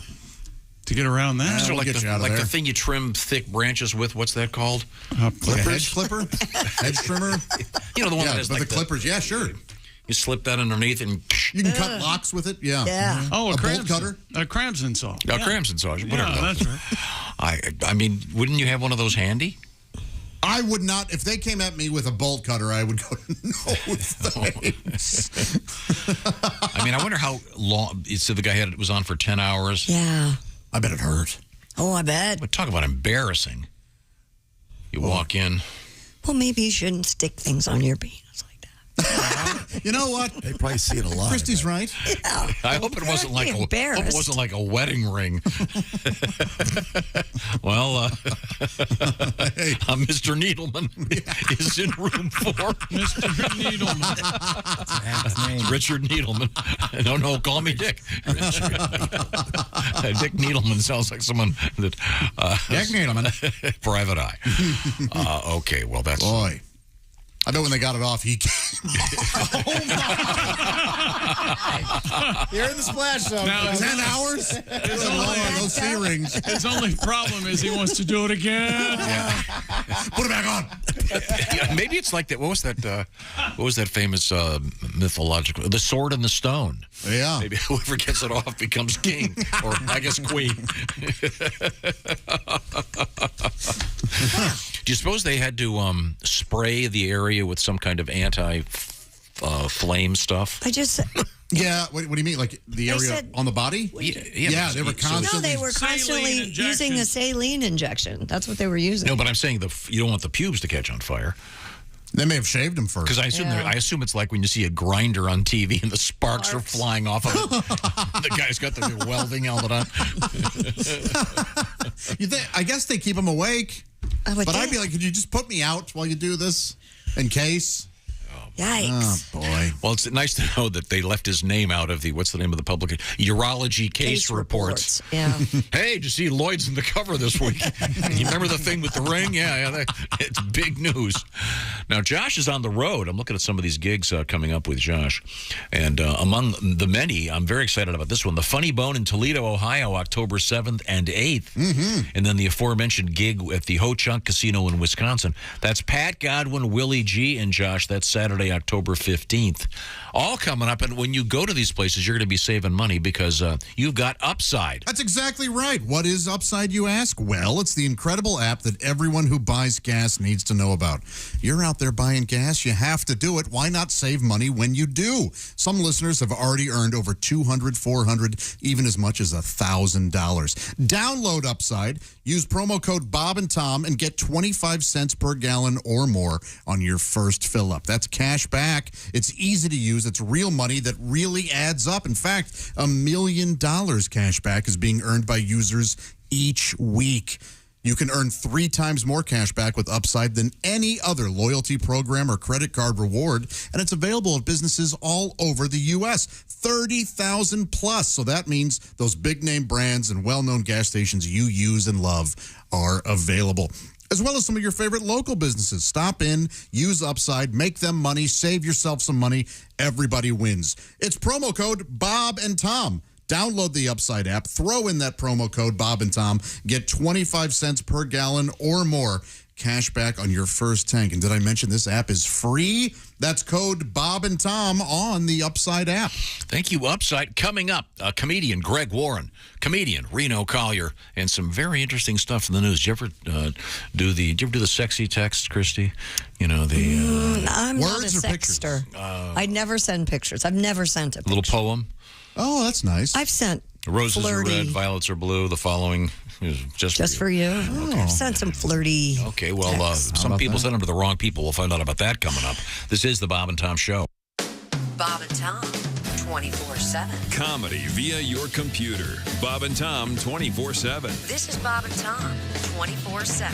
Good morning. I'm Mark Allison. It is September 19th, a Monday morning. Thanks for joining us. Hope you had a great weekend. Treat yourself now at bobandtomstore.com. Our hoodies, hooded zips, great for those fall evenings right around the corner. Had a couple thunderstorms roll through in our area. Check local listings. So it's kind of cooled off a little bit. Time to start thinking about keeping your head warm. And a Bob and Tom Show hat would do just that. It's all available at bobandtomstore.com. Our size is small up to 5XL in the clothing. The hat, adjustable, fits any size head. If we don't have your size, just check back in clothing because we're always restocking at bobandtomstore.com. And you're listening to Bob and Tom 24/7. Hi, everybody. Christy Lee with your Bob and Tom News Update. Britain and the world are laying Queen Elizabeth II to rest at a state funeral that will draw presidents and kings, princes and prime ministers, as well as up to 1 million people lining the streets of London to say a final goodbye to a monarch whose 70-year reign defied an age. A day packed with funeral events in London and Windsor began early this morning with the doors of the 900-year-old Westminster Hall closed to mourners. 7 decades after cheetahs died out in India, Prime Minister Narendra Modi has released 8 cats that were transported from Namibia to their new home, a national park in the heart of India. The big cats will be quarantined and closely watched for around 2 months before being released into the wild. Cheetahs were once widespread in India and became extinct in 1952 from hunting and loss of habitat. And according to police, a man tracked down his stolen car using GPS, then shot the suspected thief after the man pointed a gun at him. The vehicle was stolen in Tacoma, Washington. The owner was able to track it to Federal Way. The 42-year-old owner told police he confronted the suspect. The man pointed a handgun. The 29-year-old suspect was hospitalized, and the owner of the stolen car interviewed by police and released.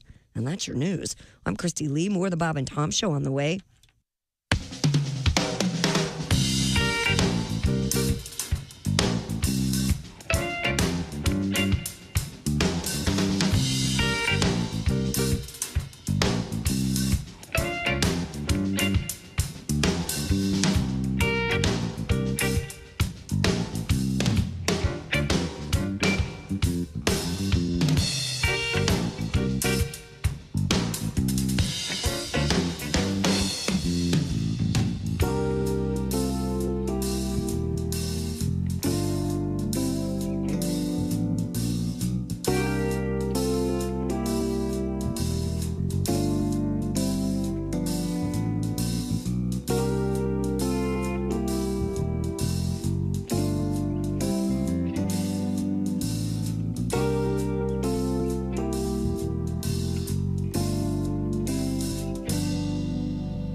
Hi, this is Bobcat Goldthwait, and you're listening to Bob and Tom 24/7. Well, let's get a serious tip from you.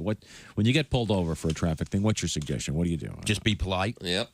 Yeah, I can. If you say yes or no, sir, more than likely you're going to get off unless you just run into a jerk. And You're not supposed to get out of the car, right? No. You know the best thing to do, and what I always do at night, if they pull me over, I always flip on my dome light and put my hands on the. And they always say, "Oh, you've been arrested before."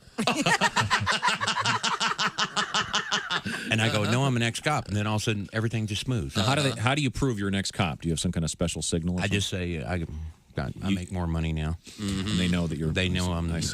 Okay, good. I'm so doing that, telling them I'm an ex-cop. You don't ever say you know a cop either. Oh, really? Because then the automatic response is, "Yeah, I know him. I hate him." Oh, well, they must know the same cop we know. Wow, that's sad. That's the automatic response. Oh, really? That's the worst thing you can say. But I got a friend that's a police officer. So I have a free pass. Yeah. Right? You can't pull me over. I'm assuming I can go on with my life. Hey, I give it the police fund. Does that help if they have the bumper sticker in the car? No. That's the first thing they look for. Yeah. Sorry. Every drug dealer in the world has one of those. Boy, you're a chump. You just paid for our last keg party.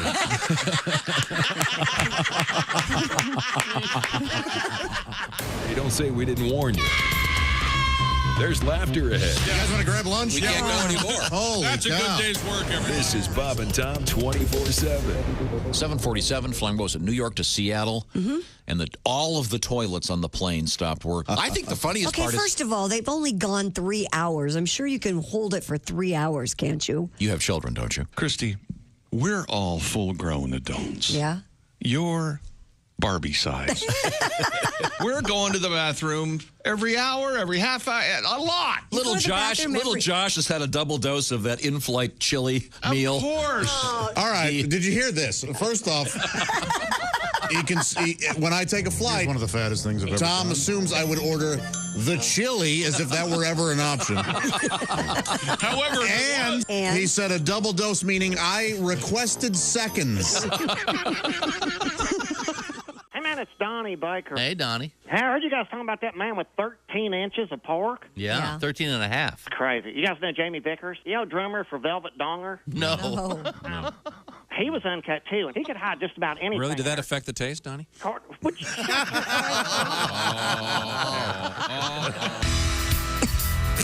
welcome back to the Bob and Tom Show. Christy Lee at the news desk. Hi, Chick McGee. Do you say amen or amen, Christy? Amen. You say amen? Yes. Josh? I say amen, but if I'm singing, like, it's amen. Yeah. Isn't that interesting? That is No, interesting. but isn't amen, amen. Yeah, but there are some church songs that are amen Yeah. at the end. Oh, sorry. I guess we're at the bottom of the barrel of topics, huh? Oh, I was trying to see, do you see Amish or Amish? Amish. Amish. Amish, always Amish. You're trying to say anus again. No, I say honest. Honest. Swear to God, honest. Josh at the Upside Sidekick desk. Hi, chicken. Sorry. There's Ace Cosby manning the track phone hotline, hot phone. Willie Griswold. I think he took all the caffeine out of my coffee, put it in his coffee. This is good over here. This is good. Jacked up. I drink your caffeine. Just because the Electric Amish are back together. I don't know if you heard about this. They are? I didn't know they broke up. Glad to hear it. You wouldn't call it a breakup. They're Oh, just, what would they do? Don't call it a breakup. they were busy harvesting and Harvesting. Oh, okay. That's weird. Harvest in the summer, do they? Okay. they plant early. The point is, we'll be telling you about some Amish gigs coming up, and there's a possibility we might be seeing them in here. Holy cow! Sometime in the next year. All right. We have a special guest joining us. Oh, are we ready? Oh, there he is. I look and I see the famous Greg Warren with those beautiful blue eyes. Comedian Greg Warren has joined us from. Are you home, Greg? I'm at home. Yeah. Greg, may I start calling you Baby Blue Eyes from now on? I'd prefer you didn't. Why don't you care for it, Baby Blue Eyes? I kind of like it. Hey, Greg, have you ever heard of a town called Nixa, Missouri? Nixa. Sure, down there by Springfield. Yes. Yeah, near Springfield and Branson. It's sort of a upscale suburb of Springfield. Okay, they're doing the Smoke in the Ozarks with the Big Green Egg this weekend on Saturday. I just wanted to say a big salute there because we have our Big Green Egg. You can win one competition going on. That's at bobandtom.com/contest. So it's Nixa, not Nixon. No, it's Nick's. Josh, remember that girl Lacey that was the bartender next door? Yeah. One of the most attractive women I've ever seen. She's from Nixa. Oh. Yeah. She's a Shiksa from Nixa. Did you get any Dixa? Yeah, she liked the Dixa there, Greg? Let her know that. Yeah. So you got to answer the question there, Greg. If you were What's closer, that, I'd high-five you. She'll give it a Lixa. Greg, how you been? Pretty good. Her favorite rock group, Stixa. Oh, yeah, she loves I'm a good. big fan. Yeah. Mr. Roboto, love it. The first 8-track I ever bought was Grand Illusion. Wow. Oh, yeah. Hey, tell us a little bit about the photo you have up there. It looks like a piece of art. Well, yeah, that's drawn by Ruby, the orangutan at the Omaha Zoo. Oh, nice. Given to me, Yeah, it looks like it's drawn by an orangutan. Or as my friend Mike McRae says, so they stapled a paintbrush to a monkey. Michael. That's how they do it. No, they don't. Yeah, the interesting thing is that's actually what I said paint, damn it. that's a DNA, the spiral like double helix there. Now, what's the cap you've got on there, Greg? Oh, St. Louis Blues, man. St. Louis Blues. Josh Arnold. Now, Yes. how soon do they start? Camp starts, I think, in a week or two. Wait a minute. What the hell did you think it was? He's a fan of a blues bar? What the hell? Sure, it could be a blues band. Balloon out there? Yeah, they'll start in about a little less than a month in terms of actual games. Now, we are trying to decide, this is an important question, in the world of announcing, is it more difficult to announce the names of tennis players or hockey players? I think hockey. Ooh. There are more of them to deal with at one time. I think it's no contest. I think it's tennis players. They had some wild names. Yeah, but once you get it, you get it. Like for hockey, you've got 20 weird names that you have to deal with the whole time. I think once you get them, you get them. Well, they do, sure. Yeah, sure. Okay. Who's your favorite hockey player that is currently playing, Greg Warren? Well, I think Chris Pronger was my favorite. He's no longer playing, a defenseman for the Blues. I liked Bernie Federko. Currently, it's going to make Josh mad. Probably Vladdy Tarasenko.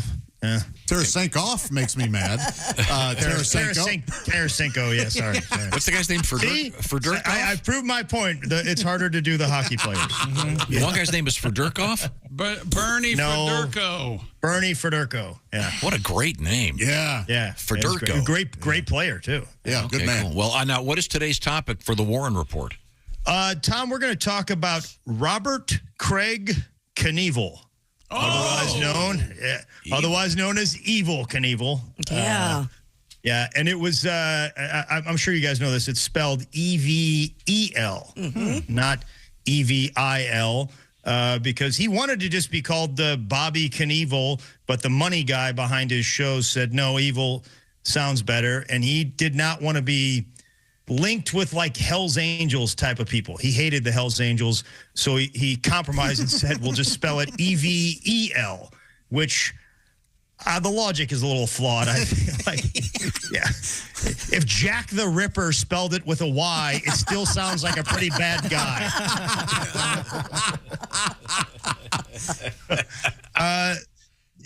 Evil was he was born in Butte, Montana. That's where he was raised. I believe it's pronounced butt. Oh, okay. Oh, you're right. You're right.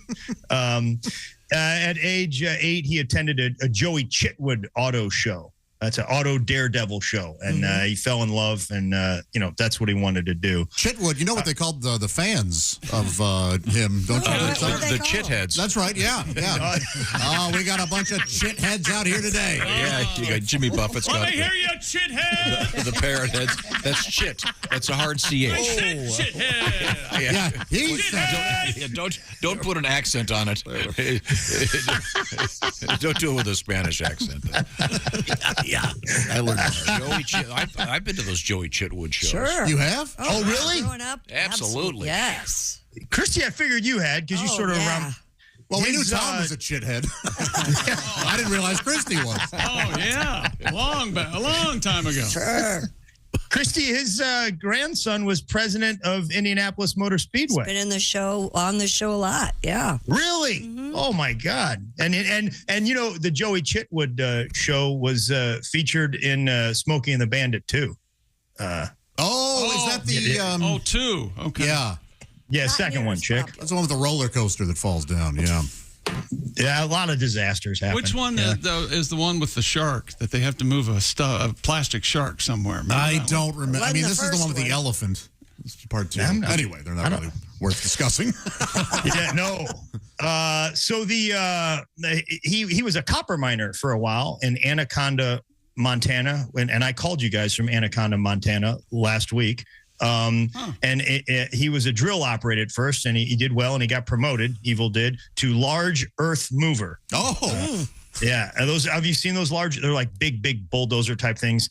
But he decided to do a wheelie on the large earth mover, and he hit a power line and took down power in the city for half a day and got fired. Yeah. Greg, didn't Large Earth Mover used to open for Bruce? He did. Give it up for Large Earth Mover. Bruce. Okay. In 1956, he spent a night in jail for reckless driving. And this sounds a little sketchy to me, but they say it happened. I hope this is true because I've heard the same story. Yeah. Yeah. His cellmate was a guy named William Knaufel. Yeah. And, what? Yep. Yes. And his nickname was Awful Knaufel. No. And so Evil became Evil Knievel based on Awful Knaufel? One of the Awful cops. Knaufel. Yeah, one of the cops. Had he been in... Yeah, Chick, you heard the same thing? Yeah, oh, look what we got here. Awful Knaufel and Evil Knievel. Yeah. Had he been in a cell with Steve Knevolent, things may have been... Oh, benevolent, sure. He was... So what was Evil Knievel's name at birth again? Robert Craig Knievel. Yeah. And it was always with a hard K? Yeah, not Knievel. Not Knievel? No, not Knievel. No. Never Knievel. Okay. Never Knievel. Knever Knievel. Knever? He was kind of a talented guy. He did a lot of different things. He was a ski jumper. He joined the Army. He started a hockey team, Josh. Really? He was a big game hunting guide. One time he hitched from Montana to D.C. to protest the culling of elk. Sorry, guys. Oh, didn't care for that. Yeah, didn't care for that. And apparently they stopped culling elk. He was a really, really good insurance salesman. And he accredits a lot of his life to this book by a guy named W. Clement Stone. It's called Success Through a Positive Mental Attitude, which that sounds like a stupid book. Bad attitude. After he got out of the insurance business, he opened a motorcycle dealership in the state of Washington, and it closed. Then he went to work for another dealership ran by a guy named Jim Pomeroy, and Jim's son taught him how to stand on a motorcycle and do a wheelie at the same time.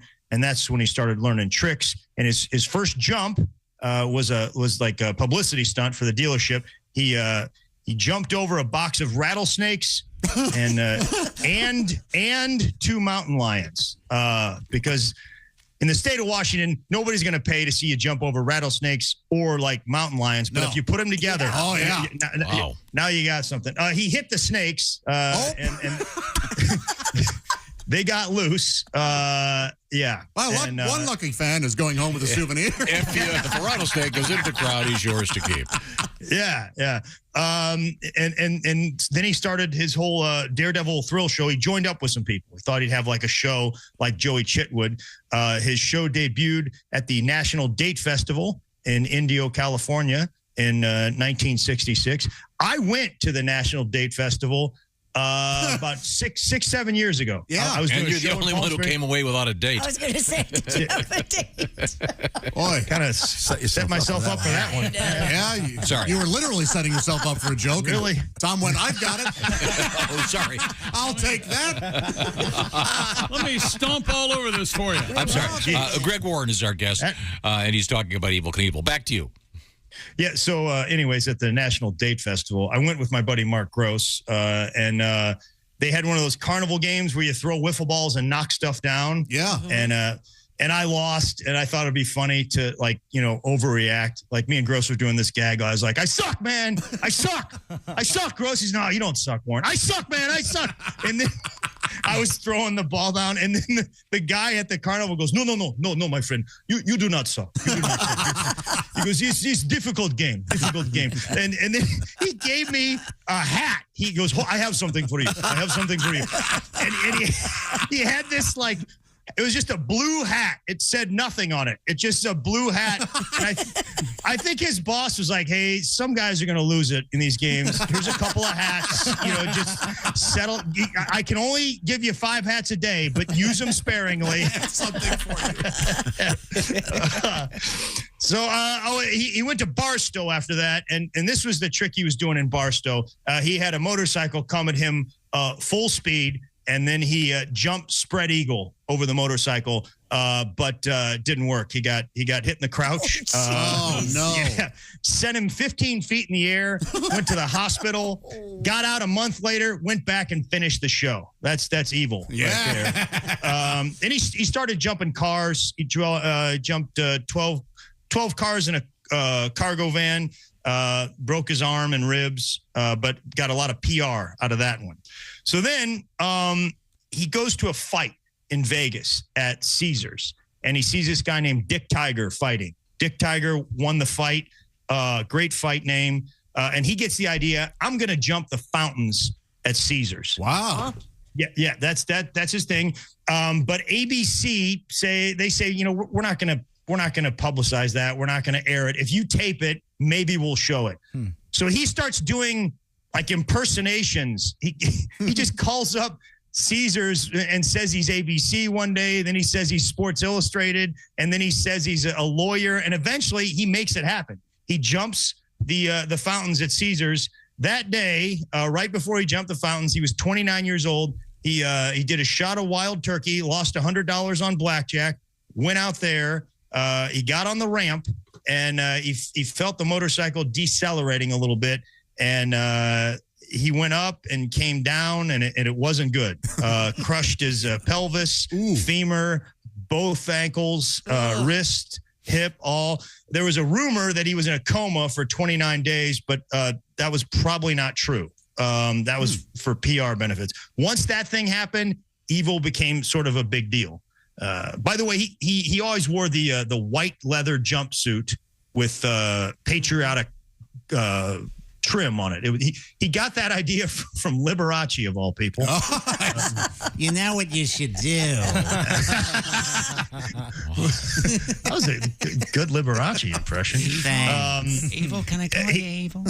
He was a big deal, man. He was a very big deal. Like in the 70s, he was like doing a jump every week, and he made $25K every time he did a jump. Wow. In 1968, he jumped 15 Mustangs in Scottsdale. It's the Ford Mustangs, not the horses. The horse. I was Okay. going to say, I think that get them to hold still. Yeah. Yeah, and the horses talked to the rattlesnakes, and they were like, "Don't let this guy jump over." He jumped 19 cars in 1971. That's the record until 15 when Doug Danger did it. Okay. Yeah, he sold. This is how big he was. He sold out 2 shows at the Astrodome. That's 100,000 tickets. Wow. Yeah, and that was in 71. He crashed one time. He was jumping 13 Pepsi delivery trucks. All right. Yep. Which, yeah, Ted. I know you got a sale on 2 liters, 89. I know that's a good price, but we're gonna be late. This guy wants to. I mean, if he crashes, you're probably going to have to move to Coca-Cola. Is what I'm telling you. Now, Greg, I want to postpone the ending of the Evel Knievel story. Can you hang on for a few minutes? Sure. Oh, good. We'll look forward to that. Is no one going to mention the fact that somebody in Evil's life was named Dick Tiger? Did no one? Pretty amazing, yeah. The boxer Dick Tiger. A boxer Dick Tiger. Yeah. Dick Tiger, chick. Isn't that a good name? Okay. Yeah, that's a great name. Okay. I think so. Yeah. Dick Tiger. Well, right now, I want to remind you, it's time for what we call a word from our sponsor. It's BetterHelp. BetterHelp is about you feeling better. And this is what's so interesting about this is all done online. It's therapy can be so important, but it may not be practical for you to do it in person. BetterHelp can help you get yourself together. It's very important. You might have seen some of the ads on the NFL games talking about the importance of mental health, and a lot of very important people are stepping up saying, "Hey, it's okay. Do things that are good for you so you can help everybody else." BetterHelp's a great option. It's accessible, convenient, and affordable. You'll get matched up with a therapist in under 48 hours after filling out a brief survey. And by the way, you can switch therapists at any time. Plus, you can do it however it works for you. If that might mean with the cameras on, the cameras off. It could be just entering typed script and going back and forth. When you want to help yourself, therapy can be great. Find out all the details by going to BetterHelp.com/BT Show today. And Bob and Tom Show listeners will get 10% off their first month. That's BetterHelp.com/BT Show. BetterHelp, H-E-L-P, of course. BetterHelp.com/BT Show. Get hooked up with a therapist and get your head together so you're feeling a lot better. When we come back, we're going to talk a little bit more and find out about the end game of Evel Knievel. This is the Bob and Tom Show. Got something to say? Send us an email. BobandTom@BobandTom.com. This is the Bob and Tom Show.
Things you hear on the Bob and Tom Show.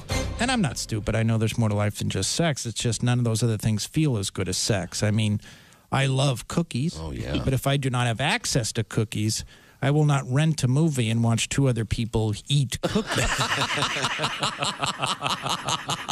Perfect strangers eating cookies. No. Nothing. No. How do you not think about sex? Everything on TV, sex, all the commercials, very beautiful women in all the commercials now. Doesn't even matter what the product is. It's just very sexual. Mm-hmm. And then you finally have sex, and it's kind of disappointing. Mm. Where's my Sprite, my new car? That's why I think women should have shelves next to their bed filled with prizes, depending on how well you did. You know what I mean? That's a good idea. Like they do at the carnival. Sure. They have something to shoot for, Are you going to take anything on that? Right. I'm going to go for the Van Halen mirror tonight.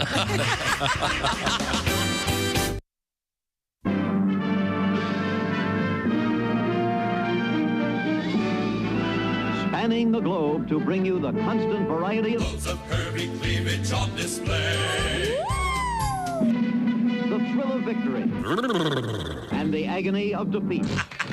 Don't touch those. Sorry. The human drama of curvy cleavage on display. This is The Bob and Tom Show. No shoes, no shirt, no talent. Hey, the Bob and Tom Show app is on your phone, but do you know someone who might like the Bob and Tom Show app? You can tell them it's available for free in the iTunes and Google Play Store. If you like listening to the Bob and Tom Show, you can download the app and listen from anywhere in the world in real time at any time. I know for a fact because I get emails from all over the world from listeners who are listening on the Bob and Tom Show app. It's really cool. Sure, it's in the afternoon in Europe, but it's still funny. So they're listening to the Bob and Tom Show and emailing in real time. It's a lot of fun, and you can do the same. Once you download the app, you can even contact us via text or email with just one click. Listen to Bob and Tom 24/7. Of course, tune into your local station. That's an added bonus. Plus, you can set an alarm that'll wake you up with the Bob and Tom Show. Imagine that. Tom Griswold, the first voice you hear in the morning, kind of like me. Come to think of it, because when I get to work, Tom's the first person I talk to, other than a dog party at home. The Bob and Tom Show app. Get it on your phone, people, and you're listening to Bob and Tom 24/7. Thank you. I'm Chick McGee with your Bob and Tom Sports Update. NFL action yesterday. San Francisco 49ers quarterback Trey Lance will miss the rest of the season. He broke his right ankle. He went down after running the ball on a second drive of a 27-7 win over the Seattle Seahawks. Jimmy Garoppolo comes off the bench and gets the victory. Other winners in the NFL, Dallas, Denver, Green Bay last night, Detroit, Jacksonville, Miami, the Giants, the Jets, New England, Tampa Bay, the Rams, San Francisco. And in overtime, Arizona beats Las Vegas. In Major League Baseball, Aaron Judge hit his 58th and 59th of the season to move within 2 home runs of Roger Maris's American League record with 16 games remaining and lead the Yankees over the Milwaukee Brewers 12-8. Other winners in the American League, White Sox, Tampa Bay, Minnesota, Baltimore, Boston, Houston, and the Angels. In the National League, your winners, Miami, Atlanta, Cincinnati, the Mets, Colorado, San Diego, and the Dodgers. And in the WNBA championship, Las Vegas wins it, beating Connecticut. I'm Chick McGee, and that's your Bob and Tom Sports Update.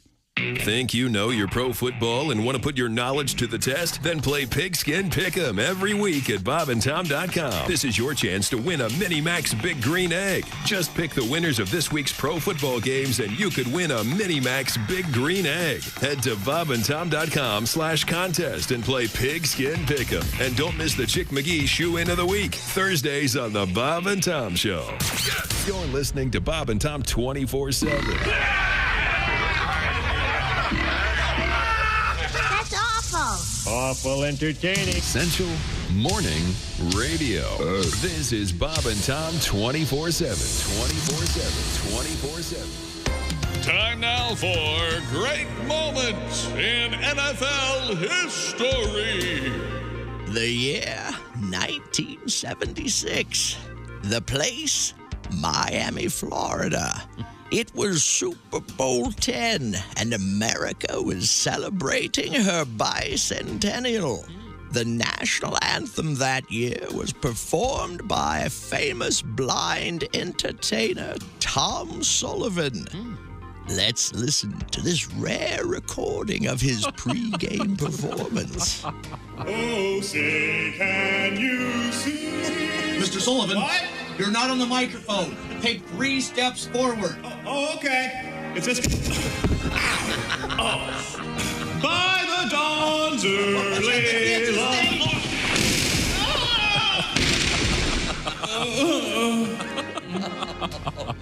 While organizers were applauded for their support of people with disabilities, fans and critics alike agreed that a stage 12 feet off the ground was a particularly bad idea. A little help now. This has been great moments in NFL history. Should be a great show. Welcome back to the Bob and Tom Show. Christy Lee at the news desk. Hello. Pat Godwin in the performance room. Hey, Chick. Hey, there's Josh Arnold at the Upside Sidekick desk. Hello. There's Ace Cosby. Hey. Manning the track phone hotline, hot phone. There's Willie Griswold. Good morning. I'm Chick McGee. Here's Tom Griswold with a special guest. Thank you very much. We are rejoined by Greg Warren in the middle of our report about Evel Knievel. Baby blue eyes. And the history of the famous motorcycle jumper, all around badass, Mr. Evel Knievel. And you say he was actually in a prison cell with a guy named Awful Knaufel? Is that Awful Knaufel? Yeah. That was the guy's name? Yeah. Okay, wow, that's amazing. Yeah.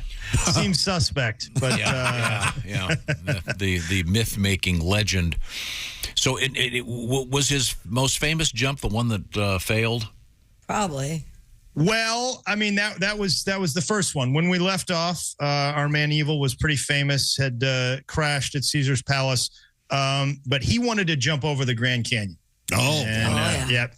He couldn't get clearance from the U.S. government. He kept trying, and finally he decided, you know what? I'm just going to jump over the Snake River Canyon, which is up there near Twin Falls, Idaho, and this thing was a big deal. Boxing promoter Bob Arum and WWE guy Vince McMahon were producing it. Yeah. So he basically, and this one was televised, and he was on he had sort of a rocket powered bike, and it took off, and he made it over to the other side of the canyon. However, the parachute deployed prematurely, and it drifted him back into the canyon, and he went down to the bottom of the canyon. Yeah, luckily, he did not land in the water. He said had he landed in the water, he would have drowned because he couldn't get himself out of that parachute. But that was a big deal, man. That was a huge deal. That was when he was at his top of his game. Didn't they air that live? Was that a pay-per-view? Yes. Or? No, it was live on network TV. I think you're right, Chris. I think it might have been on ABC Worldwide of Sports. He was a big deal on that show. Yeah.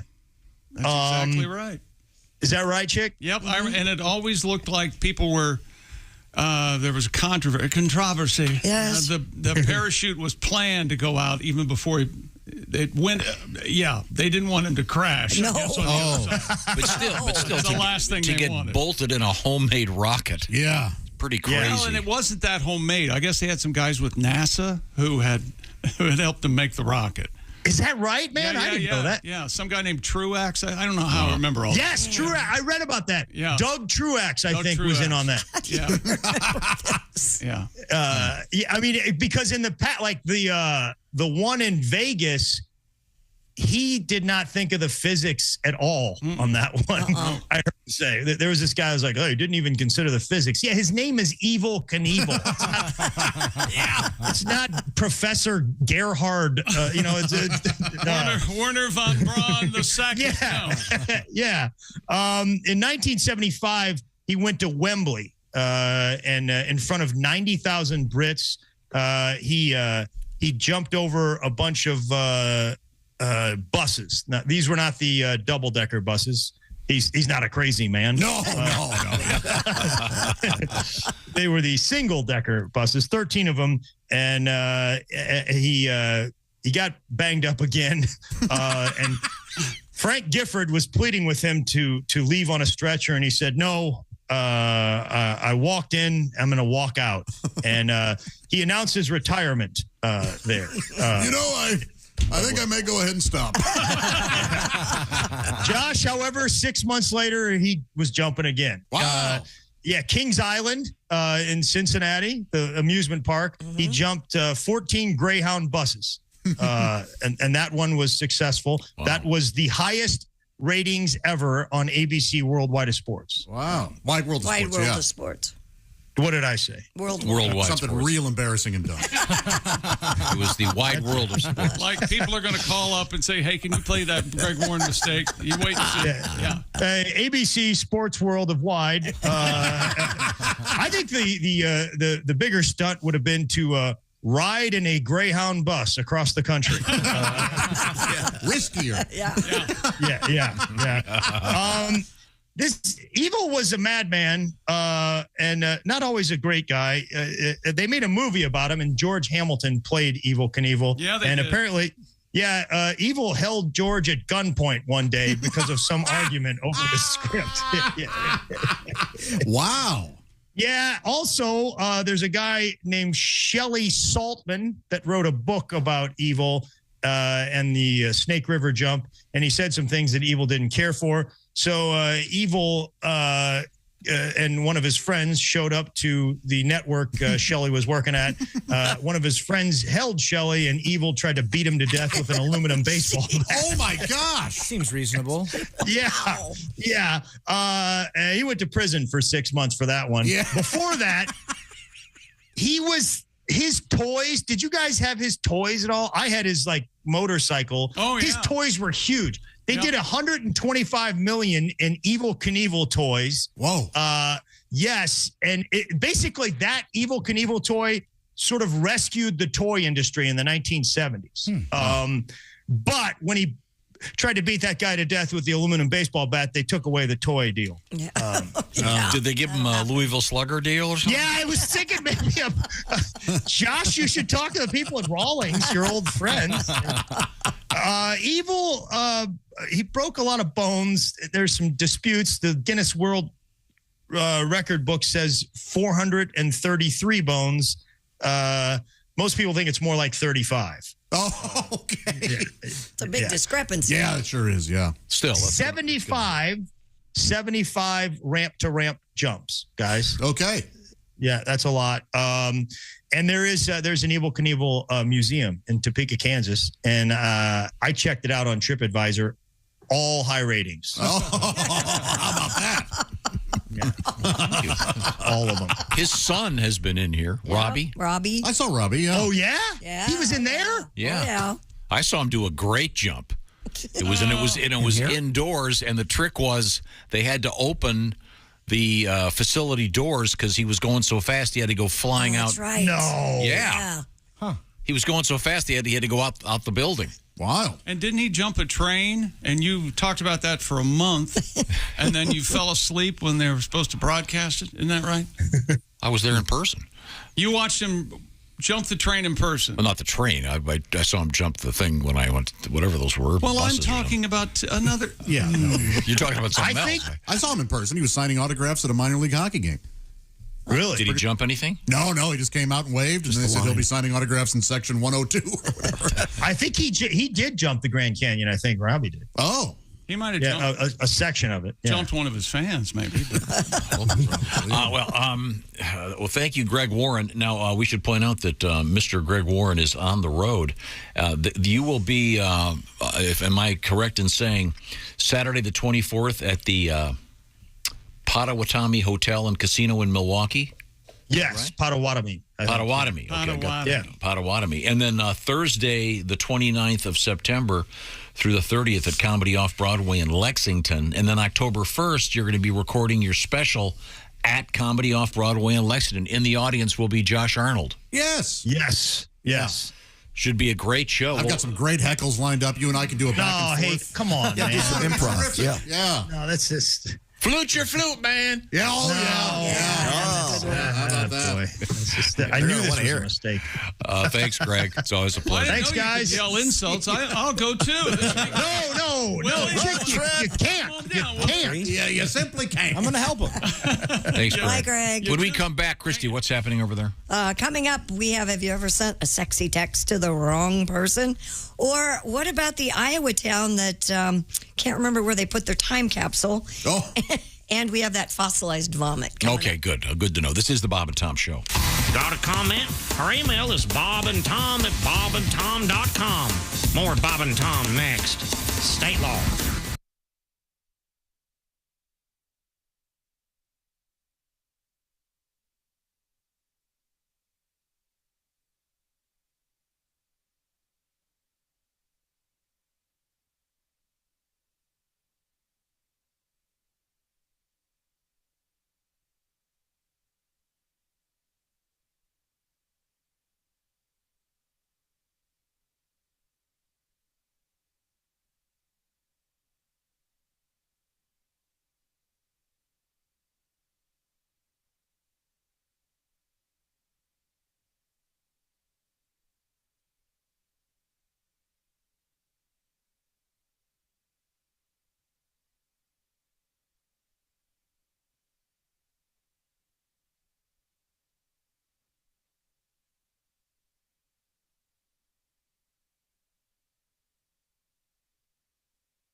Things you hear on the Bob and Tom Show.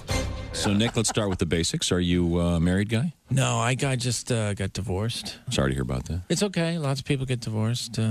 Einstein got divorced. He did? Yeah, did you know that? Albert Einstein, arguably the most intelligent man who ever lived, got divorced. They should tell you that before you get married. It shouldn't be, do you love her? Do you want to spend the rest of your life with her? It should be, do you think you're smarter than Einstein? Oh, so you're dating then? I guess. You know what I don't want to do? I don't want to say I love you anymore. I hate that first I love you. That's the worst. First time you ever tell a woman you love her. If they like you, they want to hear it. And when they hear it that first time, something comes over them. You know, their eyes get all wide and get that diabolical grin on their face. You can almost feel them saying, excellent.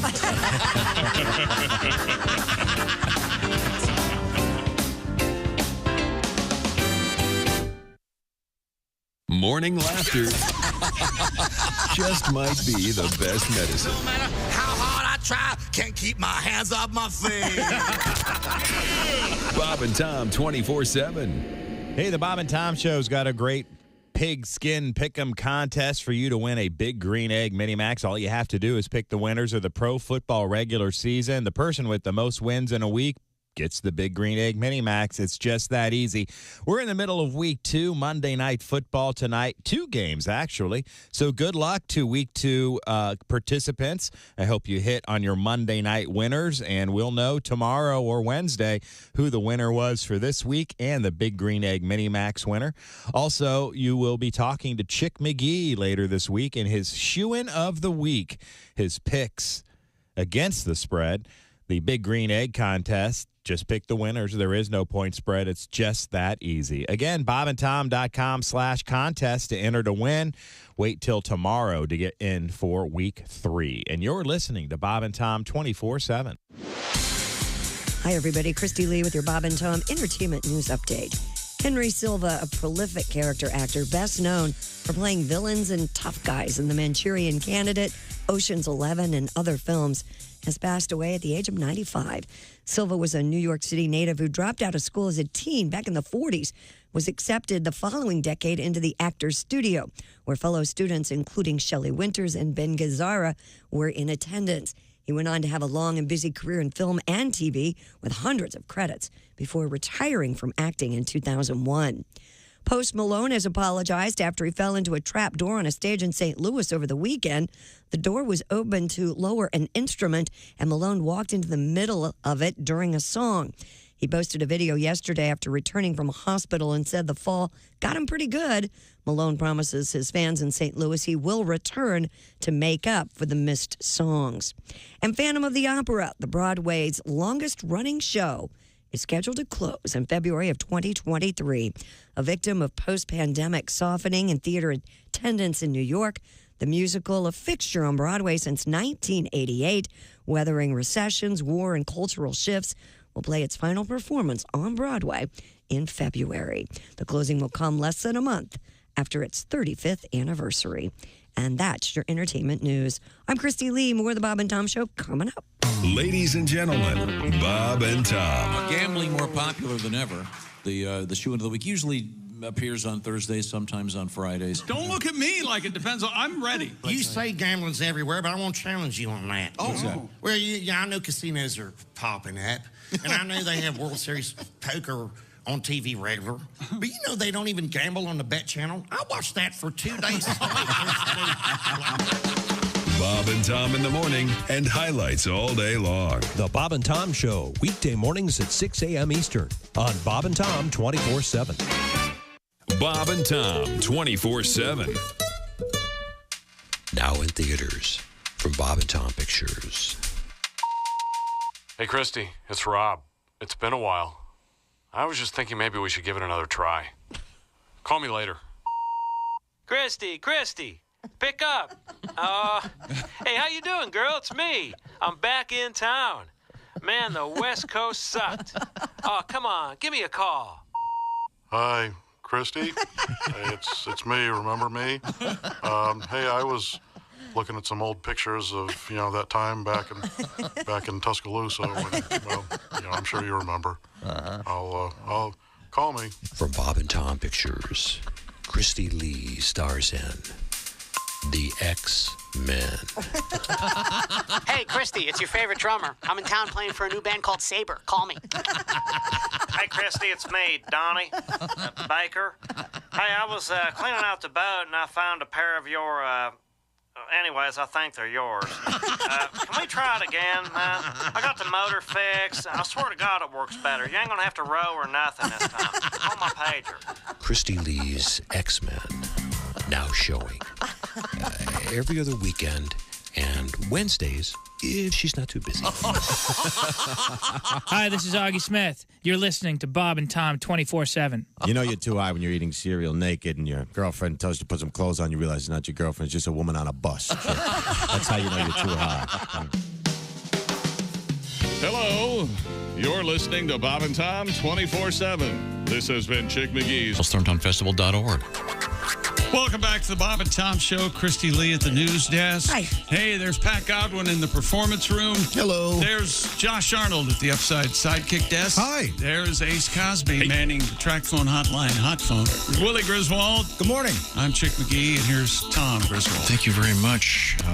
The day is not complete Without another Pat Godwin song. without, well, we could probably get that worked out, certainly. But also, ladies and gentlemen, Who's that sexy man with a deep voice? Ace Cosby, here he is with his joke of the day. What did the cannibal choose for his last meal? What? Five Guys. That was Ace Cosby's joke of the day. Boy, that's a heck of a last those name. are some good burgers and good fries, too. I love the Five Guys. Thank you very much, Ace. I like that very much. Christy Lee is at the Bob and Tom News. What have we missed? A new survey reveals the average American has accidentally sent so-called sexting messages or photos to the wrong person multiple times. Of the 2,000 people polled, about a third admitted to sending someone an intimate photo. About half of the people attributed sexting to maintaining long-distance relationships. That makes sense. And most people worry that their intimate pictures could fall into the wrong hands, fear that the images could be used against them at some point. Emma McGowan, privacy and security expert and writer at Avast, suggests that you keep your intimate photos in digital photo vaults or a password-protected folder. What is a digital photo vault? Maybe it's a separate app you have to download. I don't know. I've never so that heard mean of that it. the person that you're sending them to would have to have some kind of a code that you could change so they could only... Is that what that means? I don't know. Never heard of it. It's all numbers, Tom. All zeros and ones. Oh, yeah. I think the best way to flirt is send them a picture of your credit rating. Depends on who you're flirting with. Pat, what do you think? Well, that wouldn't work for me. Would that turn you on a little bit, Christy? If you knew that I had an 810, thank you very much. Hey, ladies, I don't want to brag, but I got a 615. Okay, come on. Now, what is the lowest that it goes? $3.95. No. It is something like that. Three or four, that's what I have. You have a $3.95. I mean, I've got a low one, not that low. How high does it go? 900. 900? Oh, dear. What does that mean? Means you're doing well. You pay your bills. You're paying them off every month? Okay. Don't brag. Do you know what your credit rating is?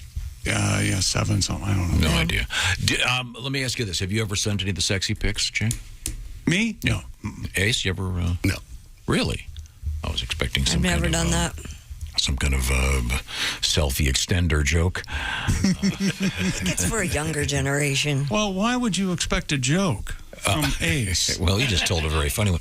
Willie, Really? you ever send any of those sexy Yeah, pics? of course. Yeah, you bet. Oh, really? Willie, have you ever gotten yours rated? Oh, you mean, like through a professional service? Yeah, so like on OnlyFans. The C rate. Is that what you're referring to? They'll do D ratings. So like some of the girls that you follow on OnlyFans, they'll say, "Hey, I'm doing D ratings today. Send me a picture and $10, and I will tell you what I think of your D." Oh my God! Oh, come on. Have you seen the do it for $10 or do it for $15 and I'll be super nice about it? Have you seen those? I've not seen it. Those I've are not seen that. advertised as well. I've seen $10 for a written response, like $50 for a video response where she'll record herself talking about it. I've never done my that. Have you? Goodness. I have not. Yeah. I'm curious. I want to, sure. Everybody wants to. Maybe we should do it and then report back what they say. I'm Well, out. do you think they're ever going to be negative? They're not But going to do I have that. seen them advertised as like, I will be very honest. No, because they want your How money. do they? I have a quick question. How do they know the scale? It's their I don't know. scale, I guess, right? No, but I mean, It's all no, personal. on the other kind of scale. The you Like mean the put it next to size? something? yeah, I mean, do they stand there with a ruler? Yeah, they say get a quarter and a copy of today's paper, and you post it in the background. Oh, Yeah, I don't know. Stop taking the picture from the base up. Okay, stop it. That's where it starts. Wow. Pretty interesting. I've never, I wouldn't, there are guys who get turned on by the abuse. Oh, sure. They want to hear, "Oh, you small wienered man." Are you serious? Yeah. Oh. Yeah. Wait a minute, excuse me. Oh, wiener man. That was a Bradbury story, right? The small wiener man? Yes, exactly. Okay, I forgot I read that in high school. Now, do you ever send, Josh, you've never sent the so-called DP? I have. Yeah, they've been requested, and I have sent a couple. Really? Yeah. And they're of you? Yeah. Now, is there a way to prove that that's you? Boy, I don't. Isn't the idea that you don't put your face in it just in case? Yeah, I've never put my face in with that. kind of hard to do. I guess in a mirror. You do can yoga it. for. I did the outside of your yearbook or something there, so they can. No, I think they can tell. Yeah, that's Sometimes my Adidas are in the shot. And they go, oh, yeah, he wears those. Your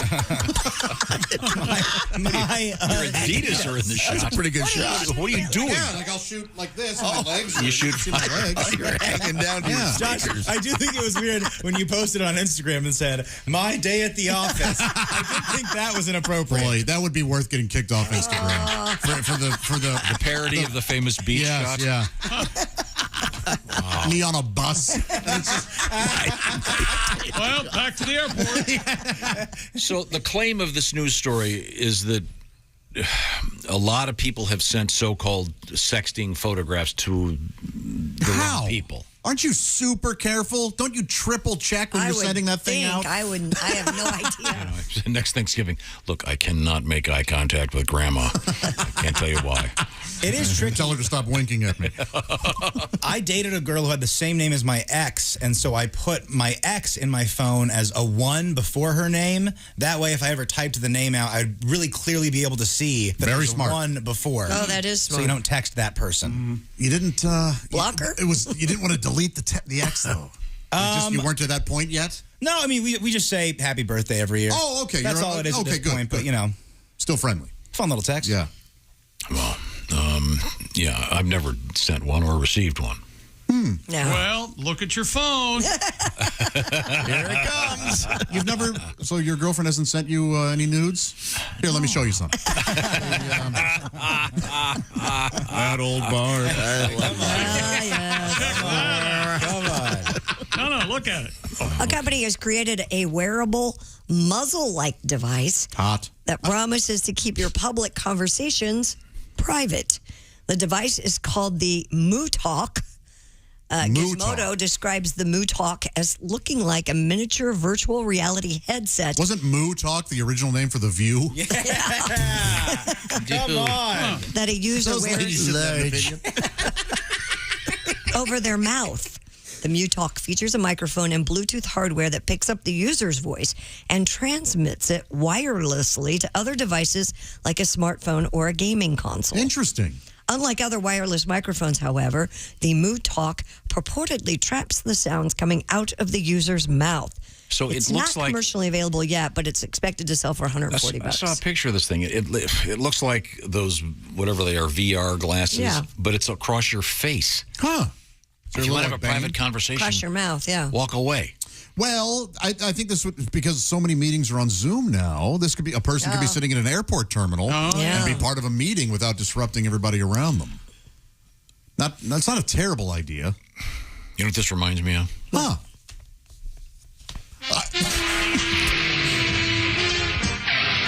Remember this? Get smart?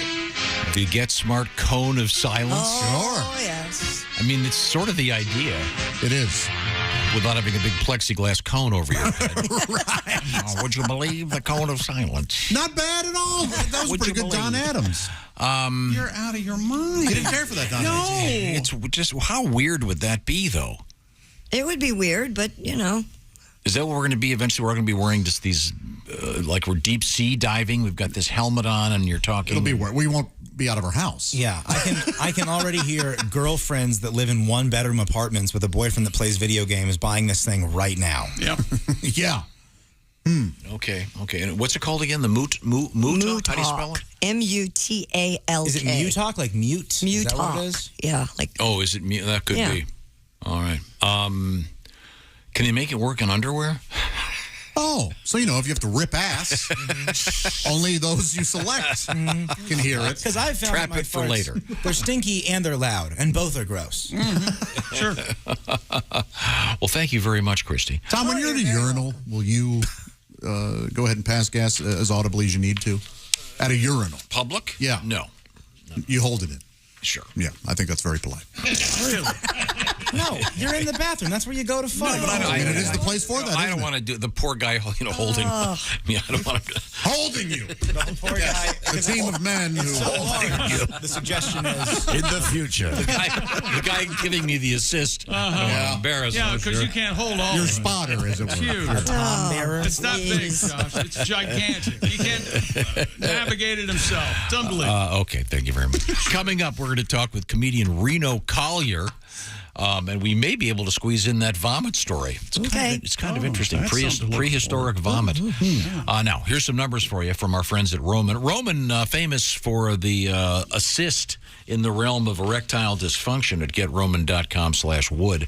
This is something else. If you're just starting to experience baldness, pay attention. There are options available to moderate extensive hair loss. Roman offers clinically proven medications to help treat hair loss from the comfort and privacy of your own home, both prescription medication and over-the-counter treatments. Roman also offers specially formulated shampoos and conditioners with ingredients that fortify and moisturize hair to look fuller. 80% of men who use prescription hair loss treatments had no further hair loss after 2 years. Find out if that works for you. Complete a free online visit, and then a U.S. licensed healthcare professional will work with you to find the best treatment plan. The whole process is very straightforward and discreet. Treatments start at just $20 a month on a quarterly plan. Find out right now by going to GetRoman.com/BT Show. That's GetRoman.com/BT Show. 20% off your first order for that special offer to Bob and Tom Show listeners. GetRoman.com/BT Show. 20% off. When we come back, comedian Reno Collier. This is the Bob and Tom Show. Essential Morning Radio. All day and all night. Some like bug, some like Schlitz, but for me, Bob and Tom 24/7. 24/7. Reno Collier is on the way. RenoCollierComedy.com. We're going to be covering Today in History. And you can check him out Friday, September 30th at the Fraternal Order of Eagles in Greensburg, Indiana, with that guy, Josh Arnold. Find out more at thatjosharnold.com for tickets and information. Reno Collier and Josh Arnold coming to the Fraternal Order of Eagles. Again, that's Greensburg, Indiana on Friday, September 30th. And Reno will join us, find out how his weekend went, what he's been up to, and we'll, again, cover a little bit of history on this September 19th. All on the way. You're listening to Bob and Tom 24/7. Good morning. I'm Mark Allison with a look at things you may have missed on this Monday morning. Britain and the world are laying Queen Elizabeth II to rest at a state funeral that will draw presidents and kings, princes, and prime ministers, as well as up to 1 million people lining the streets of London to say a final goodbye to a monarch whose 70-year reign defined an age. A day packed with funeral events in London and Windsor began early Monday. The doors of 900-year-old Westminster Hall closed to mourners. Hundreds of thousands had waited for hours, many of them through cold nights, to file past the Queen's flag-draped coffin in a moving outpouring of national grief. Hours before the service was set to begin, London authorities said all viewing areas along the route of the funeral procession were full. The beer is flowing at Munich's world-famous Oktoberfest for the first time since 2019, with 3 knocks of a hammer and the traditional cry of "Oh, Zapfte, it's tapped." The city's mayor inserted the tap in the first keg at noon on Saturday to open the festivities. Oktoberfest typically drawn about 6 million visitors every year to packed festival grounds in Bavaria's capital. But the event didn't take place in 2020 or last year as authorities grappled with the unpredictable development of COVID-19 infections restrictions. The mayor says he thinks the city made the right decision to allow the festival to take place this year. If you're planning to go, the event, Oktoberfest, runs through October 3rd. And that's a look at things you may have missed. More of the Bob and Tom Show coming up. We got some extra from the Bob and Tom Show. Comedian Greg Warren, former state champion wrestler. You're the son of a wrestling coach. Now, I assume your dad was also your wrestling coach. Is that correct? Yes, he was. He was a high school wrestling coach. So I wrestled, and my mom was into music, so I played the clarinet in the band, which they made fun of me. Especially the guys on the wrestling team, especially my best friend, Huey Baker. He was a black guy. Mm-hmm. He's one of those guys that would just get a hold of something and never shut up. Look at Greg, man. Greg played a flute. It's a clarinet, Huey. It's a flute, Greg. You a flute man. Look at little flute man, Greg. Flute your flute, Greg. Little flute man, Greg. He'll be on the bus going to a match. He'll be real quiet, and all of a sudden you hear, "Hop, 2, 3, 4. What the hell we fighting for? Flute man." It's embarrassing when you're out there wrestling and you hear, "Hit him with your flute, Greg."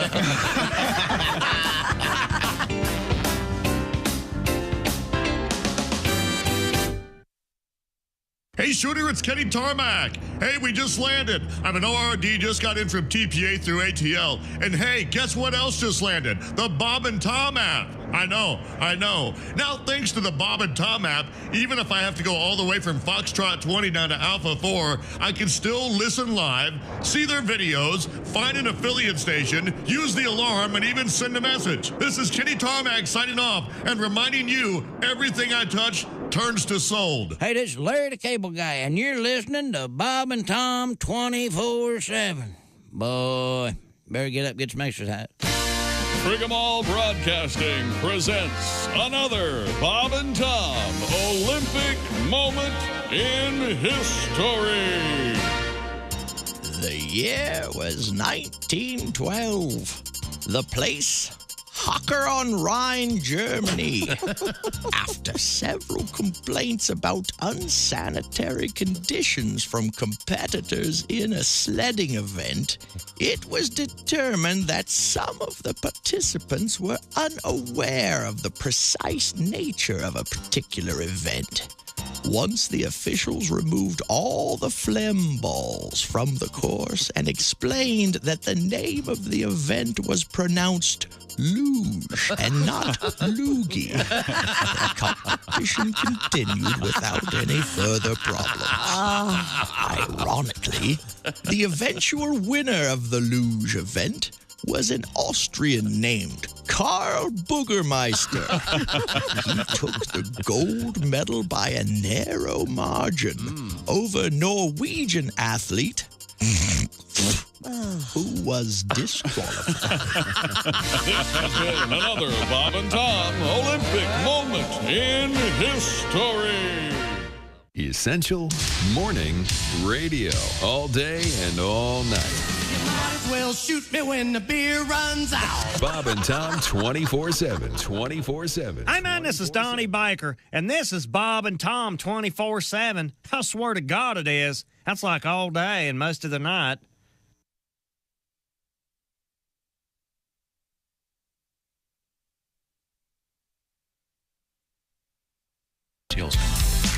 Welcome back to the Bob and Tom Show. Christy Lee at the news desk. Hey. There's Pat Godwin. Hey, in the Chick. performance room. There's Josh Arnold, the upside sidekick desk. Hi, Chick. Hey. There's Ace Cosby. Hey. There's Willie Griswold. Woo. I'm Chick McGee. And here's Tom Griswold. Thank you very much, Chick. And there he is. I was going to say we're going to hook up with Reno Collier, and I can see him right now. Got a nice new lamp there, Reno. Yeah, it's been there for a little while. It's pretty, isn't it? You've moved from the place where you had the painting? No, the painting's right there. I just didn't feel like hearing you guys bust my chops about that hot dog napkin-looking thing hanging on the wall. Well, comedian Reno Collier joins us. Obviously, you've been working outside over the weekend, judging by the sunburn.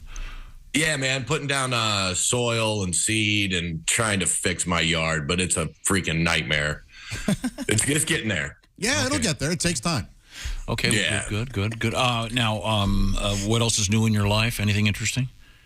Getting ready to hit the road this weekend, going to Missouri. My wife is in there watching a 9-hour procession of them carrying the Queen down through, I guess, all of England. The thing's been on all day, and they just keep walking and walking and walking.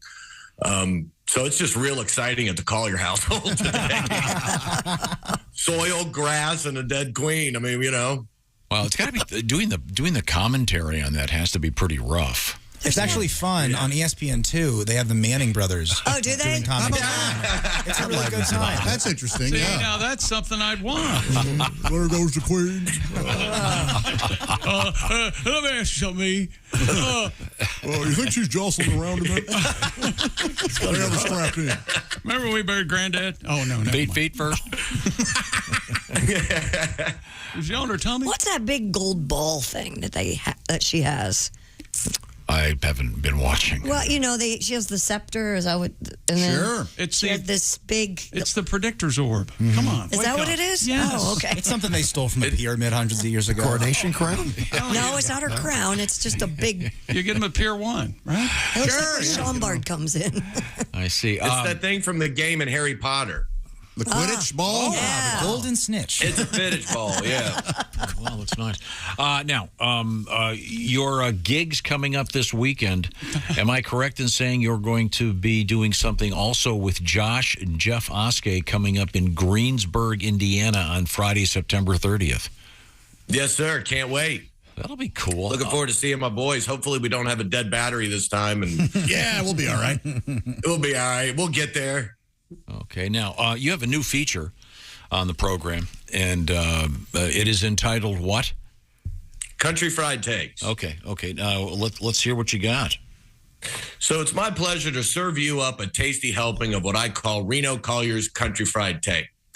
I've done a few of these, and so far, for the most part, folks seem to really enjoy them. Many very kind people have left me very kind messages on social media. But like anything that's posted out there, I've attracted my fair share of internet trolls. Now, I just used some words that until recently had different meanings for me. Growing up in the South, especially, posting something, for instance, was trying to sell your furniture on the bulletin board at work. Trolling involved a bass boat in the lake, and social involved church ice cream and people being very kind. Now, I looked up the definition of troll. It's a dirty, small, freakish half man that lives under a bridge or could also be seen with a pencil up his ass. I also looked up the definition of an internet troll. It's a dirty, small, freakish half man that lives under a bridge or could also be seen with a pencil up his ass. And by look up, I mean, I totally just made that up. I like things before social media, when people had to troll you one-on-one. They had to line up a babysitter, pay for tickets to your show, buy 2 drinks, do all that if they wanted to tell you sucked. And if you're willing to put in that kind of effort and money, maybe you're on to something. Now all they have to do is just go on their fake profile or Instagram or Twitter while they're sitting at a great clips. And I got to sit there going, oh, looky here. Ass Blaster 29 just said I was funnier when I was a drunk. That always helps with my sobriety, you dick. What is step 13? Step 13, don't hunt down and kill Ass Blaster. Oh, look, fantastic. Some dude named Thunder from Down Under just left a comment on my picture I posted of my wife. How does Reno pull such a hot chick? All right. This does not offend me. She's beautiful. What did offend my Southern pride was the only person to like the comment was my wife. Plus, social media is set up to help the troll. When something in my act offends somebody and they write, nobody thinks you're funny, and I write back, I just rolled over to wake up your mom, and she does, I'm the one that gets reported. It's like football. The retaliation gets the flag. Now, in the South, we were raised that if you don't have anything nice to say, you don't say anything at all. To be honest, it should be followed up, but until after you leave. But for the sake of this, being kind. I think we need to go back to preaching that in schools, churches, and our workplace. It'll cut down on a lot of the rampant bullying, and my kid will stop asking me why Sir Humpsalot 1974 insists that I'm a reptilian and part of the Illuminati. I'm Reno Collier, and that's my Country Fried Take. Yeah, man. All right. Thank you, Reno. Sir Humpsalot. I don't know. Does he hang out with Ass Blaster? Ass Blaster's been a problem in my side forever. Well, Reno, I want you to hear this next news story. And it involves old times, archaeology, and some of the interesting stuff that they have been discovering lately. And this one I've never heard of, but go ahead. Scientists have discovered fossilized vomit in Utah. According to Life Science, the ancient vomit, also known as bromellite. Oh, I thought it was called Tyrannosaurus Rex. Very little for them, which is fine because I put in very little work. Yeah. I didn't know the Mormons drank back then. I like this word for it, regurgitolite. Oh, my gosh. Found during an excavation of the Morrison Formation. Have you ever had to vomit? I mean, really vomit. You need regurgitolite. Initially, researchers did not know they had found prehistoric vomit, but upon analysis, discovered bones from several animals, including a salamander and a frog. And unlike coprolites, I can say the word. I know what it is. I'm just coprolites, fossilized poop. This regurgitator. but low-cal. Yeah, you want the copper light. Well, all of a sudden, or the copper zero. The Either light way. went on to doing this story. Right. Here we go. It's not completely digested, leading researchers to determine that it is, instead of fossilized poop, it's fossilized vomit. How about that? Regurgitalite. Lead study author John Foster said more research will be done to learn more from the specimen. Why don't they call that Tyrannosaurus Rex? Huh? Hey, wait a minute. No, guys, I said that. That's so funny. I said that like a minute and a half ago. Hey, what the heck? I'm sorry, what? How about Jurassic Barf? Hey, wait, that's similar to something I said. That's really good. That's hilarious. Why'd you guys like that, but you didn't like it? Well done, buddy. This proves that in ancient times they had frat houses. What a weird gig you'd have. It's unbelievable. We have an incredible discovery. You saw someone barfed 25,000 years ago. Is the only way to get drunk then, like eating rotted grapes, I guess? Probably. Whatever. Some kind of fermented. So they didn't know what was going to happen, and then they start vomiting when they're hungover. Man. Is it human barf or?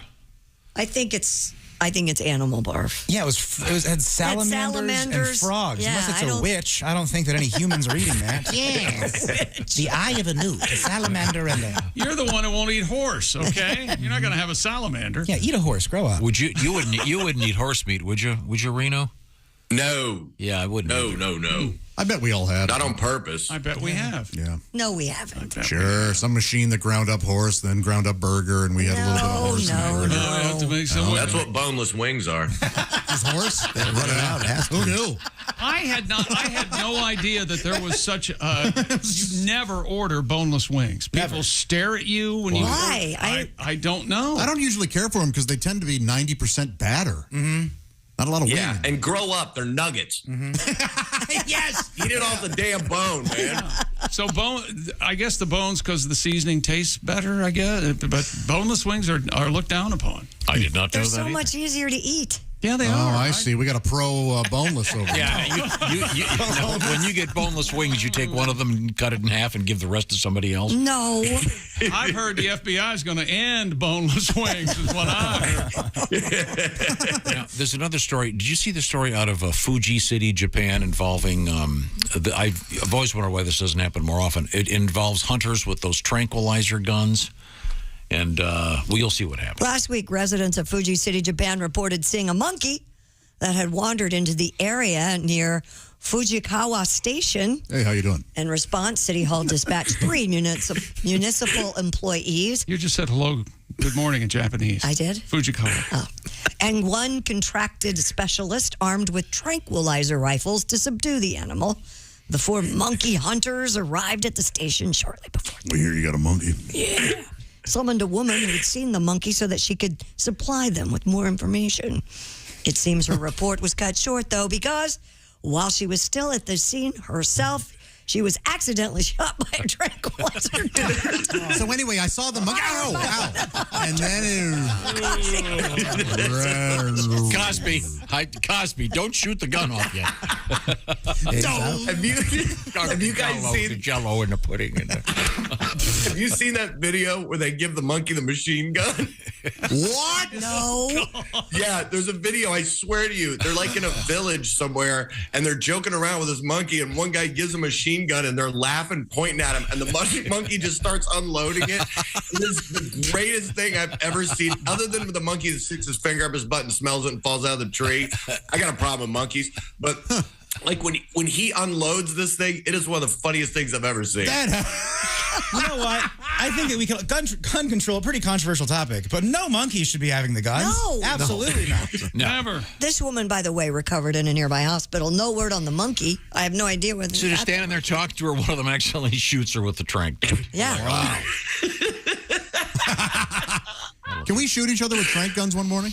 No. That'd be fun, wouldn't it? That's a great scene in what is the movie where they're in Las Vegas? Hangover. Hangover. hangover. Oh, it's a taser, yeah. Hey, Fat Jesus. Yeah, that's a taser. So different. Oh, can we do taser day? That could be fun. Dude, have you ever been tased? No, have you? Oh yeah, well I did it to myself. We had on a tour I was on. Our tour manager, the cops were there, and they were letting us play with like the dog. I got to put the thing on my arm, and the dog jumped up and attacked and all that. And then I said, "Can I see your taser?" And I just took it and zapped our tour manager with it, and it'll take you down. It was the handheld one. Yeah.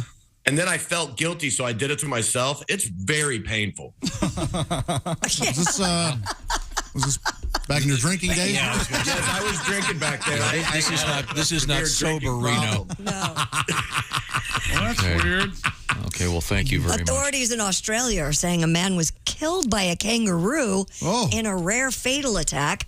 A relative found the 77-year-old man with serious injuries on his property in Redmond. Police believed he had been attacked earlier in the day by the kangaroo, which police shot dead because it was preventing paramedics from reaching the injured man. Holy cow! The man ultimately died at the scene. Police believe the victim had been keeping the wild kangaroo as a pet. I see. All right. The incident marks the first fatal attack by a kangaroo in Australia since 1936. You know what a kangaroo says when he sees a gun? That's not a knife. Because they're Australian. Nothing on that one? Just a little bit of fun? But it's not a knife. It's a gun. It's a gun. Exactly. So he's saying, that's not a knife. Maybe if you said, that's not a knife, that's a gun! No? Okay, maybe not. Chick, that wasn't very good at all. Never mind. Okay. Yeah, I often side with people, but not in this case. Yeah, the thing was wild. Yeah, you went, "You're my pet now," and the kangaroo said, I don't think so. You're my pet now. Now, in the wild, do kangaroos, I assume that they kick you, right? Yes. Sure. Yeah, they'll kick the hell out of you. Have you seen them box? Have you seen them fight each other? They naturally, awesome. they naturally box each other. Yeah. In the wild. The kangaroos box each other. I'm not making that up. And your friend... And they don't charge you. Your friend described the kangaroo. What was it again, Josh? Chad Daniels once posited that kangaroo should be called Tyrannosaurus deer. Chad Daniels, ladies and gentlemen. That is absolutely dead on. Reno, we'll look forward to seeing you again soon. Yeah, really man, cool me too. Gig, coming up with with Jeff Oskey and Josh Arnold and Reno Collier, September 30th, Friday, in Greensburg, Indiana. We'll get some details out about that. And where are you this weekend, Reno? I am at the Boot Hill Rodeo Arena in Sikeston, Missouri, right outside of Cape Girardeau. Oh, my gosh. You know what's in Sikeston, Missouri, Reno? What? Lambert's Cafe, home of the fried rolls. I'm chucking rolls, baby. Yeah. I'm chucking rolls. Yep. Now, how does that work? The waiters and waitresses heave the rolls at you? Well, they have their own independent servers. Yeah, they walk There's around with carts full of rolls, and you raise your hand, and they throw them right at you. Zip. Yep, you catch them. Yep, it's great. What if you miss? Yeah. It happens. Yeah. They throw you another one. Yeah, they will throw you another one. You eat it off the floor. 3-second rule. I throwed it, you ate it. Now, do you take a mitt in when you go? I've got a net. Yeah. Like a butterfly net? I sure do. I'm catching everybody's rolls. So you can grab table 4 while you're sitting at table 6. Okay. Thank you very much. Thanks, Reno.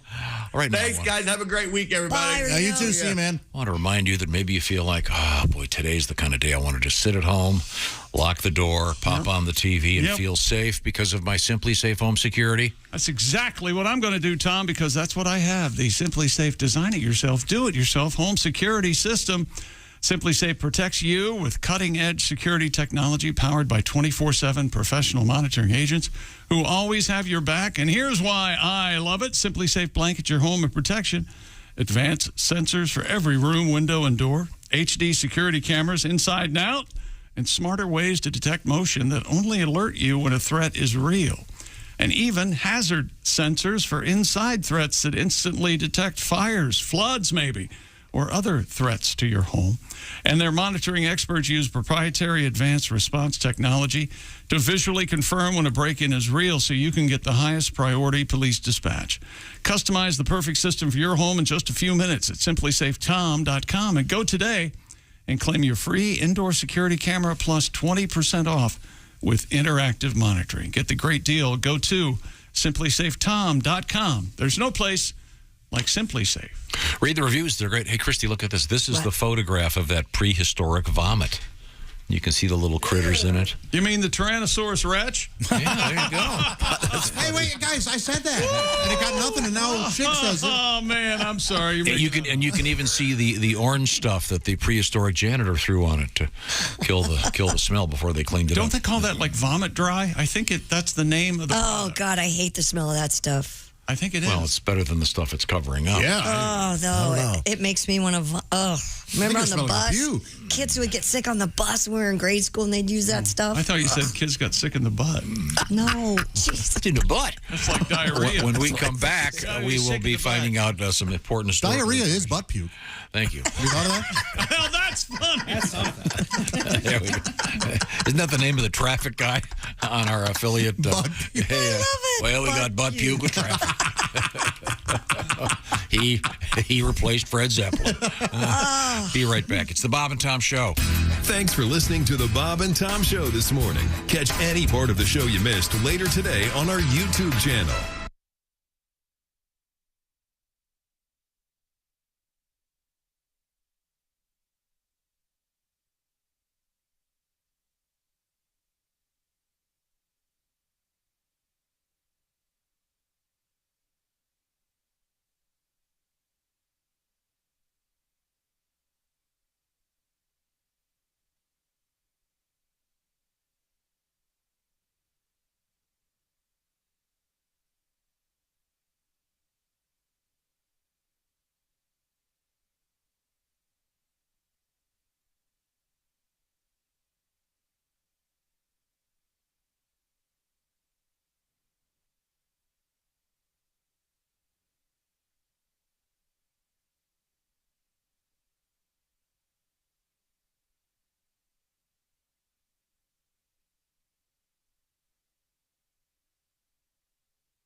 Things you hear on the Bob and Tom Show. Got this new venture. It's called Say It to My Face. Oh. Pretty good. Cool. Hey, Josh, let's say someone talks smack about you on Facebook or Twitter. Sure. And the first thing you do is you'd call me, then I go to their house. And when they answer the door, I'll just yell, say it to my face. And then I'll jack them with a blood dart right to the larynx. And Christy, you and your ladies don't got to worry either, because I got you covered too. See, my friend Tasha and I are launching an all-female company called Oh, No, You Didn't. Pretty God. Well, it's hard to spell on the radio, but in print, it's badass. It's all hymenated. Hymenated? Yep. So the next time some chick, calls another chick an obese whale when you post your porta potty selfie on Instagrams, just give me and Tasha a call. She'll go to that chick's house and slap the spit out of her while screaming, Oh, no, you didn't.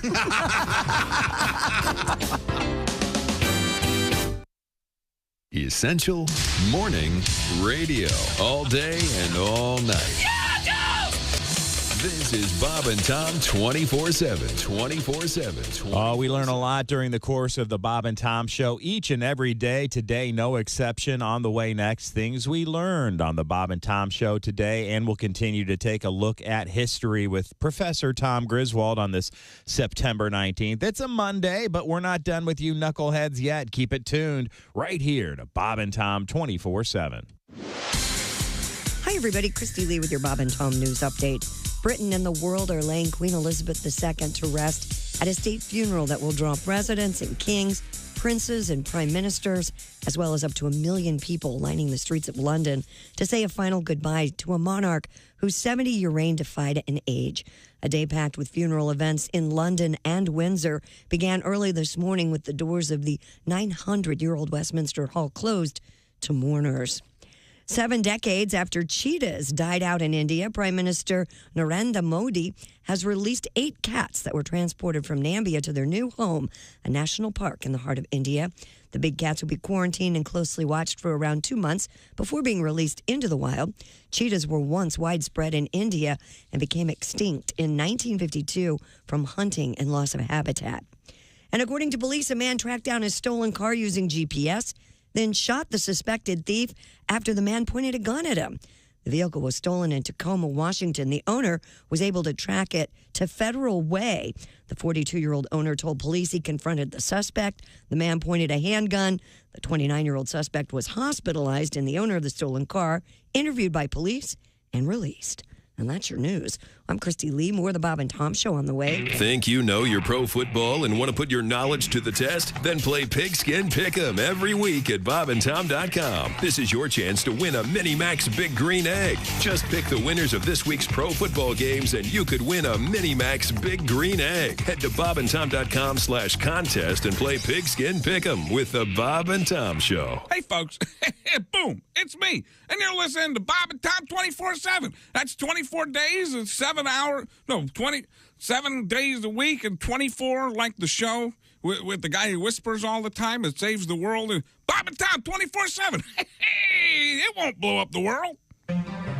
Tonight on Bob and Tom Television's Animal Channel, it's Miracle Pests, the show that examines the unexplained actions and surprising heroics of the smallest and most maligned of animals, pests. We'll take you to Kokomo, Indiana, and we'll meet Roger Mondour and find out how termites ate through his floor, causing him to fall into his basement just before a tornado devastated his home. Next, we'll take you to DeLand, Florida, to tell you the story of Maggie Couder and the mouse who ran up her leg and frightened her so badly she ran out of her house just before it mysteriously exploded. Then we'll go to Segmack, Arkansas, and meet the Cheeseman family. We'll hear their true story. A swarm of Canadian wasps attacked and repelled an armed intruder as the Cheeseman family napped in their home following a baked bean dinner. Finally, we'll meet Harriet Billingsley, who, upon discovering a swarm of pubic lice, rushed to the drugstore to get a bottle of Quell shampoo and, on impulse, purchased what turned out to be $1 million winning lottery ticket. Join host Dick Verman tonight for Miracle Pests. Miracle Pests, only on Bob and Tom Television. This is Bob and Tom 24/7, 24/7, 24/7, 24/7. This magician's on stage, and he invites this guy from the audience and gives him a sledgehammer. The magician says, I want you to hit me in the temple as hard as you can with a sledgehammer. Guy goes, all right. So the magician lays his head down on his block of wood, and this guy hauls back. Bam! Pops this guy in the temple. 10 years later, the magician wakes up out of a coma in the hospital and goes, ta-da!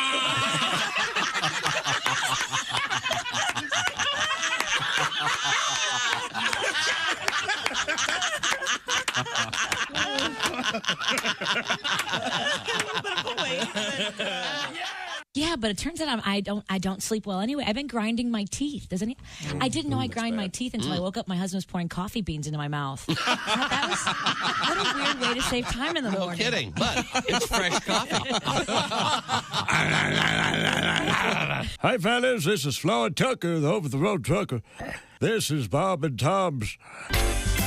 Hey, welcome back to the Bob and Tom Show. Christy Lee at the news desk. Yo. There's Pat Godwin in the performance room. Hey, chick. Hey, there's Josh Arnold at the Upside Sidekick desk. Hi. There's Ace Cosby manning the track phone hotline hot phone. There's Willie Griswold. Yo. I'm Chick McGee, and here's Tom. With a couple things you may want to enter our weekly Pigskin Pick'em competition. Tonight, of course, will be the conclusion of week 2 of the NFL official season, and I'm sure a lot of folks entered. So I'm hoping you're doing all right because you got 2 games tonight that will change everything. So what am I talking about this for? Because at stake is a big green egg mini max. Give one away every week. Last week it was Mr. Alex Rangel, thank you, from Midland, Texas. Yep. That's right. And, That's right. You could win. So tomorrow, start getting those entries in at bobandtom.com/contest. Titans and Bills at 7:15 Eastern, then the Vikings at the Eagles at 8:30 tonight. Okay. 2 games. Now, let's move ahead with the show. This is a traditional spot in which we... Time now for Today in History. What day is it, Tom? 19 September. That's right. Yeah. The day the Queen was buried. We'll always remember this date. Actually, on a similar note, Shut up. The reason we don't have a queen, no, it ties in. 1796, George Washington gave his farewell address as president. See ya, bitches, he yelled. Deuces! Out of here. Oh, you've seen the painting where he's signing all those dollar bills after the show with a Sharpie. Wasn't that nice? With a Sharpie, yeah. And Sharpie. Yeah, Okay. yeah, right. It's a fine company. Let's see. We go from a lot of water under the bridge between 1796 and 1960. Oh yeah. Whoa! Nothing happened between. Yeah, this is a nice open date if you'd like to do something great. Oh, okay. Chubby Checker's "The Twist" hits #1 on the Billboard chart. Arguably the worst vocalist in the history. Of music. That is a weird vocal. Come on, baby, let's do that twist. Kind of like a Boz Scaggs. Come on, baby. It's all soft power. How would it sound if Bob Scaggs was doing it? Oh, Lido, same thing. Same guy. Oh, I love that song. Let's see. It was kind of the Macarena of its day, right? And it was #1 twice, right? No? You mean twice? Twice? Okay. Right. Do you ever twist? Like you did last summer. Hey. You twist a doobie? Oh, yeah. Wait a minute. Hang on a second. We just took the time machine back to 1978. That's the last time I saw a doobie. We wouldn't want to do that, would we? Yeah, Pat Sullivan. Let's not go back past 1978. We're working on that, by the way. Super. 1970, the Mary Tyler Moore Show premiered on CBS. Great show. I love that show. Let's see. One of our favorite guests on the show, Mary Tyler Moore. I remember her saying that everybody has something. Even Mary Tyler Moore was upset about something. One of the best movies ever, Goodfellas, released on this date in 1990. Mm-hmm. One of the finest films. I guess. It's okay. And then 2011, Ashton Kutcher debuted on 2.5 Men, replacing Charlie Sheen and actually making the show worse. Yikes. Wow. And I don't know why the rerun channel always shows the ones with him. They're not good. Happy birthday. Celebrating the birthday, James Lipton. You know who that is, Christy? James Lipton, the Tea Baron? Yep, that's it. That's right. Yeah, he's in the mafia. Jimmy Lips.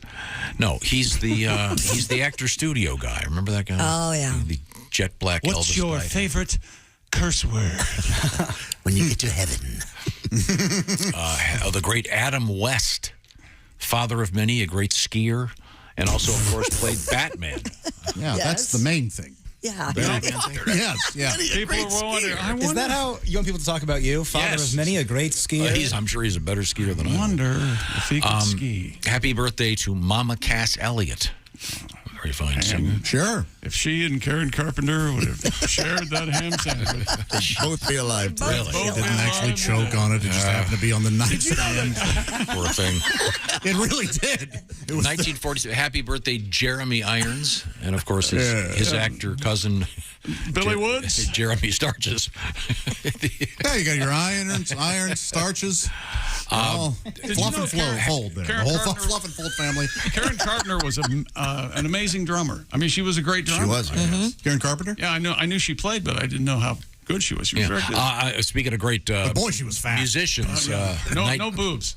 Stop. 1952, the great Nile Rodgers. Huh? Yep. Oh, it produced Nobody knows this person. Like a Virgin by Madonna. No. He what else? Daft Chic. Punk. Very behind Let's the Dance, scenes. David Bowie. Nobody Chic. knows. Okay. Happy birthday to Jim Abbott. Born in Sure. 1967. Baseball You know what's famous about him, Willie? Is it Abbott and Costello? No, he was a major league pitcher. Baseball I'd player. give my right arm to be Jim Abbott. Born with one hand. Amazing man. And still pitched. Did Yeah, he pitch a he no-hitter? was awesome. Did he pitch a no-hitter? Well, you only need one arm to pitch. What am I, Thanks, Christy. invisible? Now, we turn now to learn what we learned on today's show. Tom told me to stop. Tom just told Josh to stop. Rightfully so. That happened. Christy saw Jimmy Pardo this week. I did. Very funny. First time out since the pandemic, both she and Jimmy Pardo. That's all true. Is that right? Let's see. White Castle pizza rolls are out there. Castle bites. They're selling out, man. Yeah. We're still talking chunts. That's right. Once again, it's two. Nick Chubb and Kareem Hunt That was a scary one. Backs for the Cleveland Browns. That's right. Lotion and Pornhub. That's a fake band name from Tom. Well, no, you enjoy the band called, what is it, Ropes and Ladders? Shoots and ladders. Shovels and rope. I'm close. I got half of them. Shoots and score. Shovels and rope, and I'm okay. And the thing that I will wake up tonight about 2 a.m. laughing about. Josh had an uncle called Uncle Bad Touch, and in Thanksgiving they would look forward to what Uncle Bad Touch called tickle games in the basement.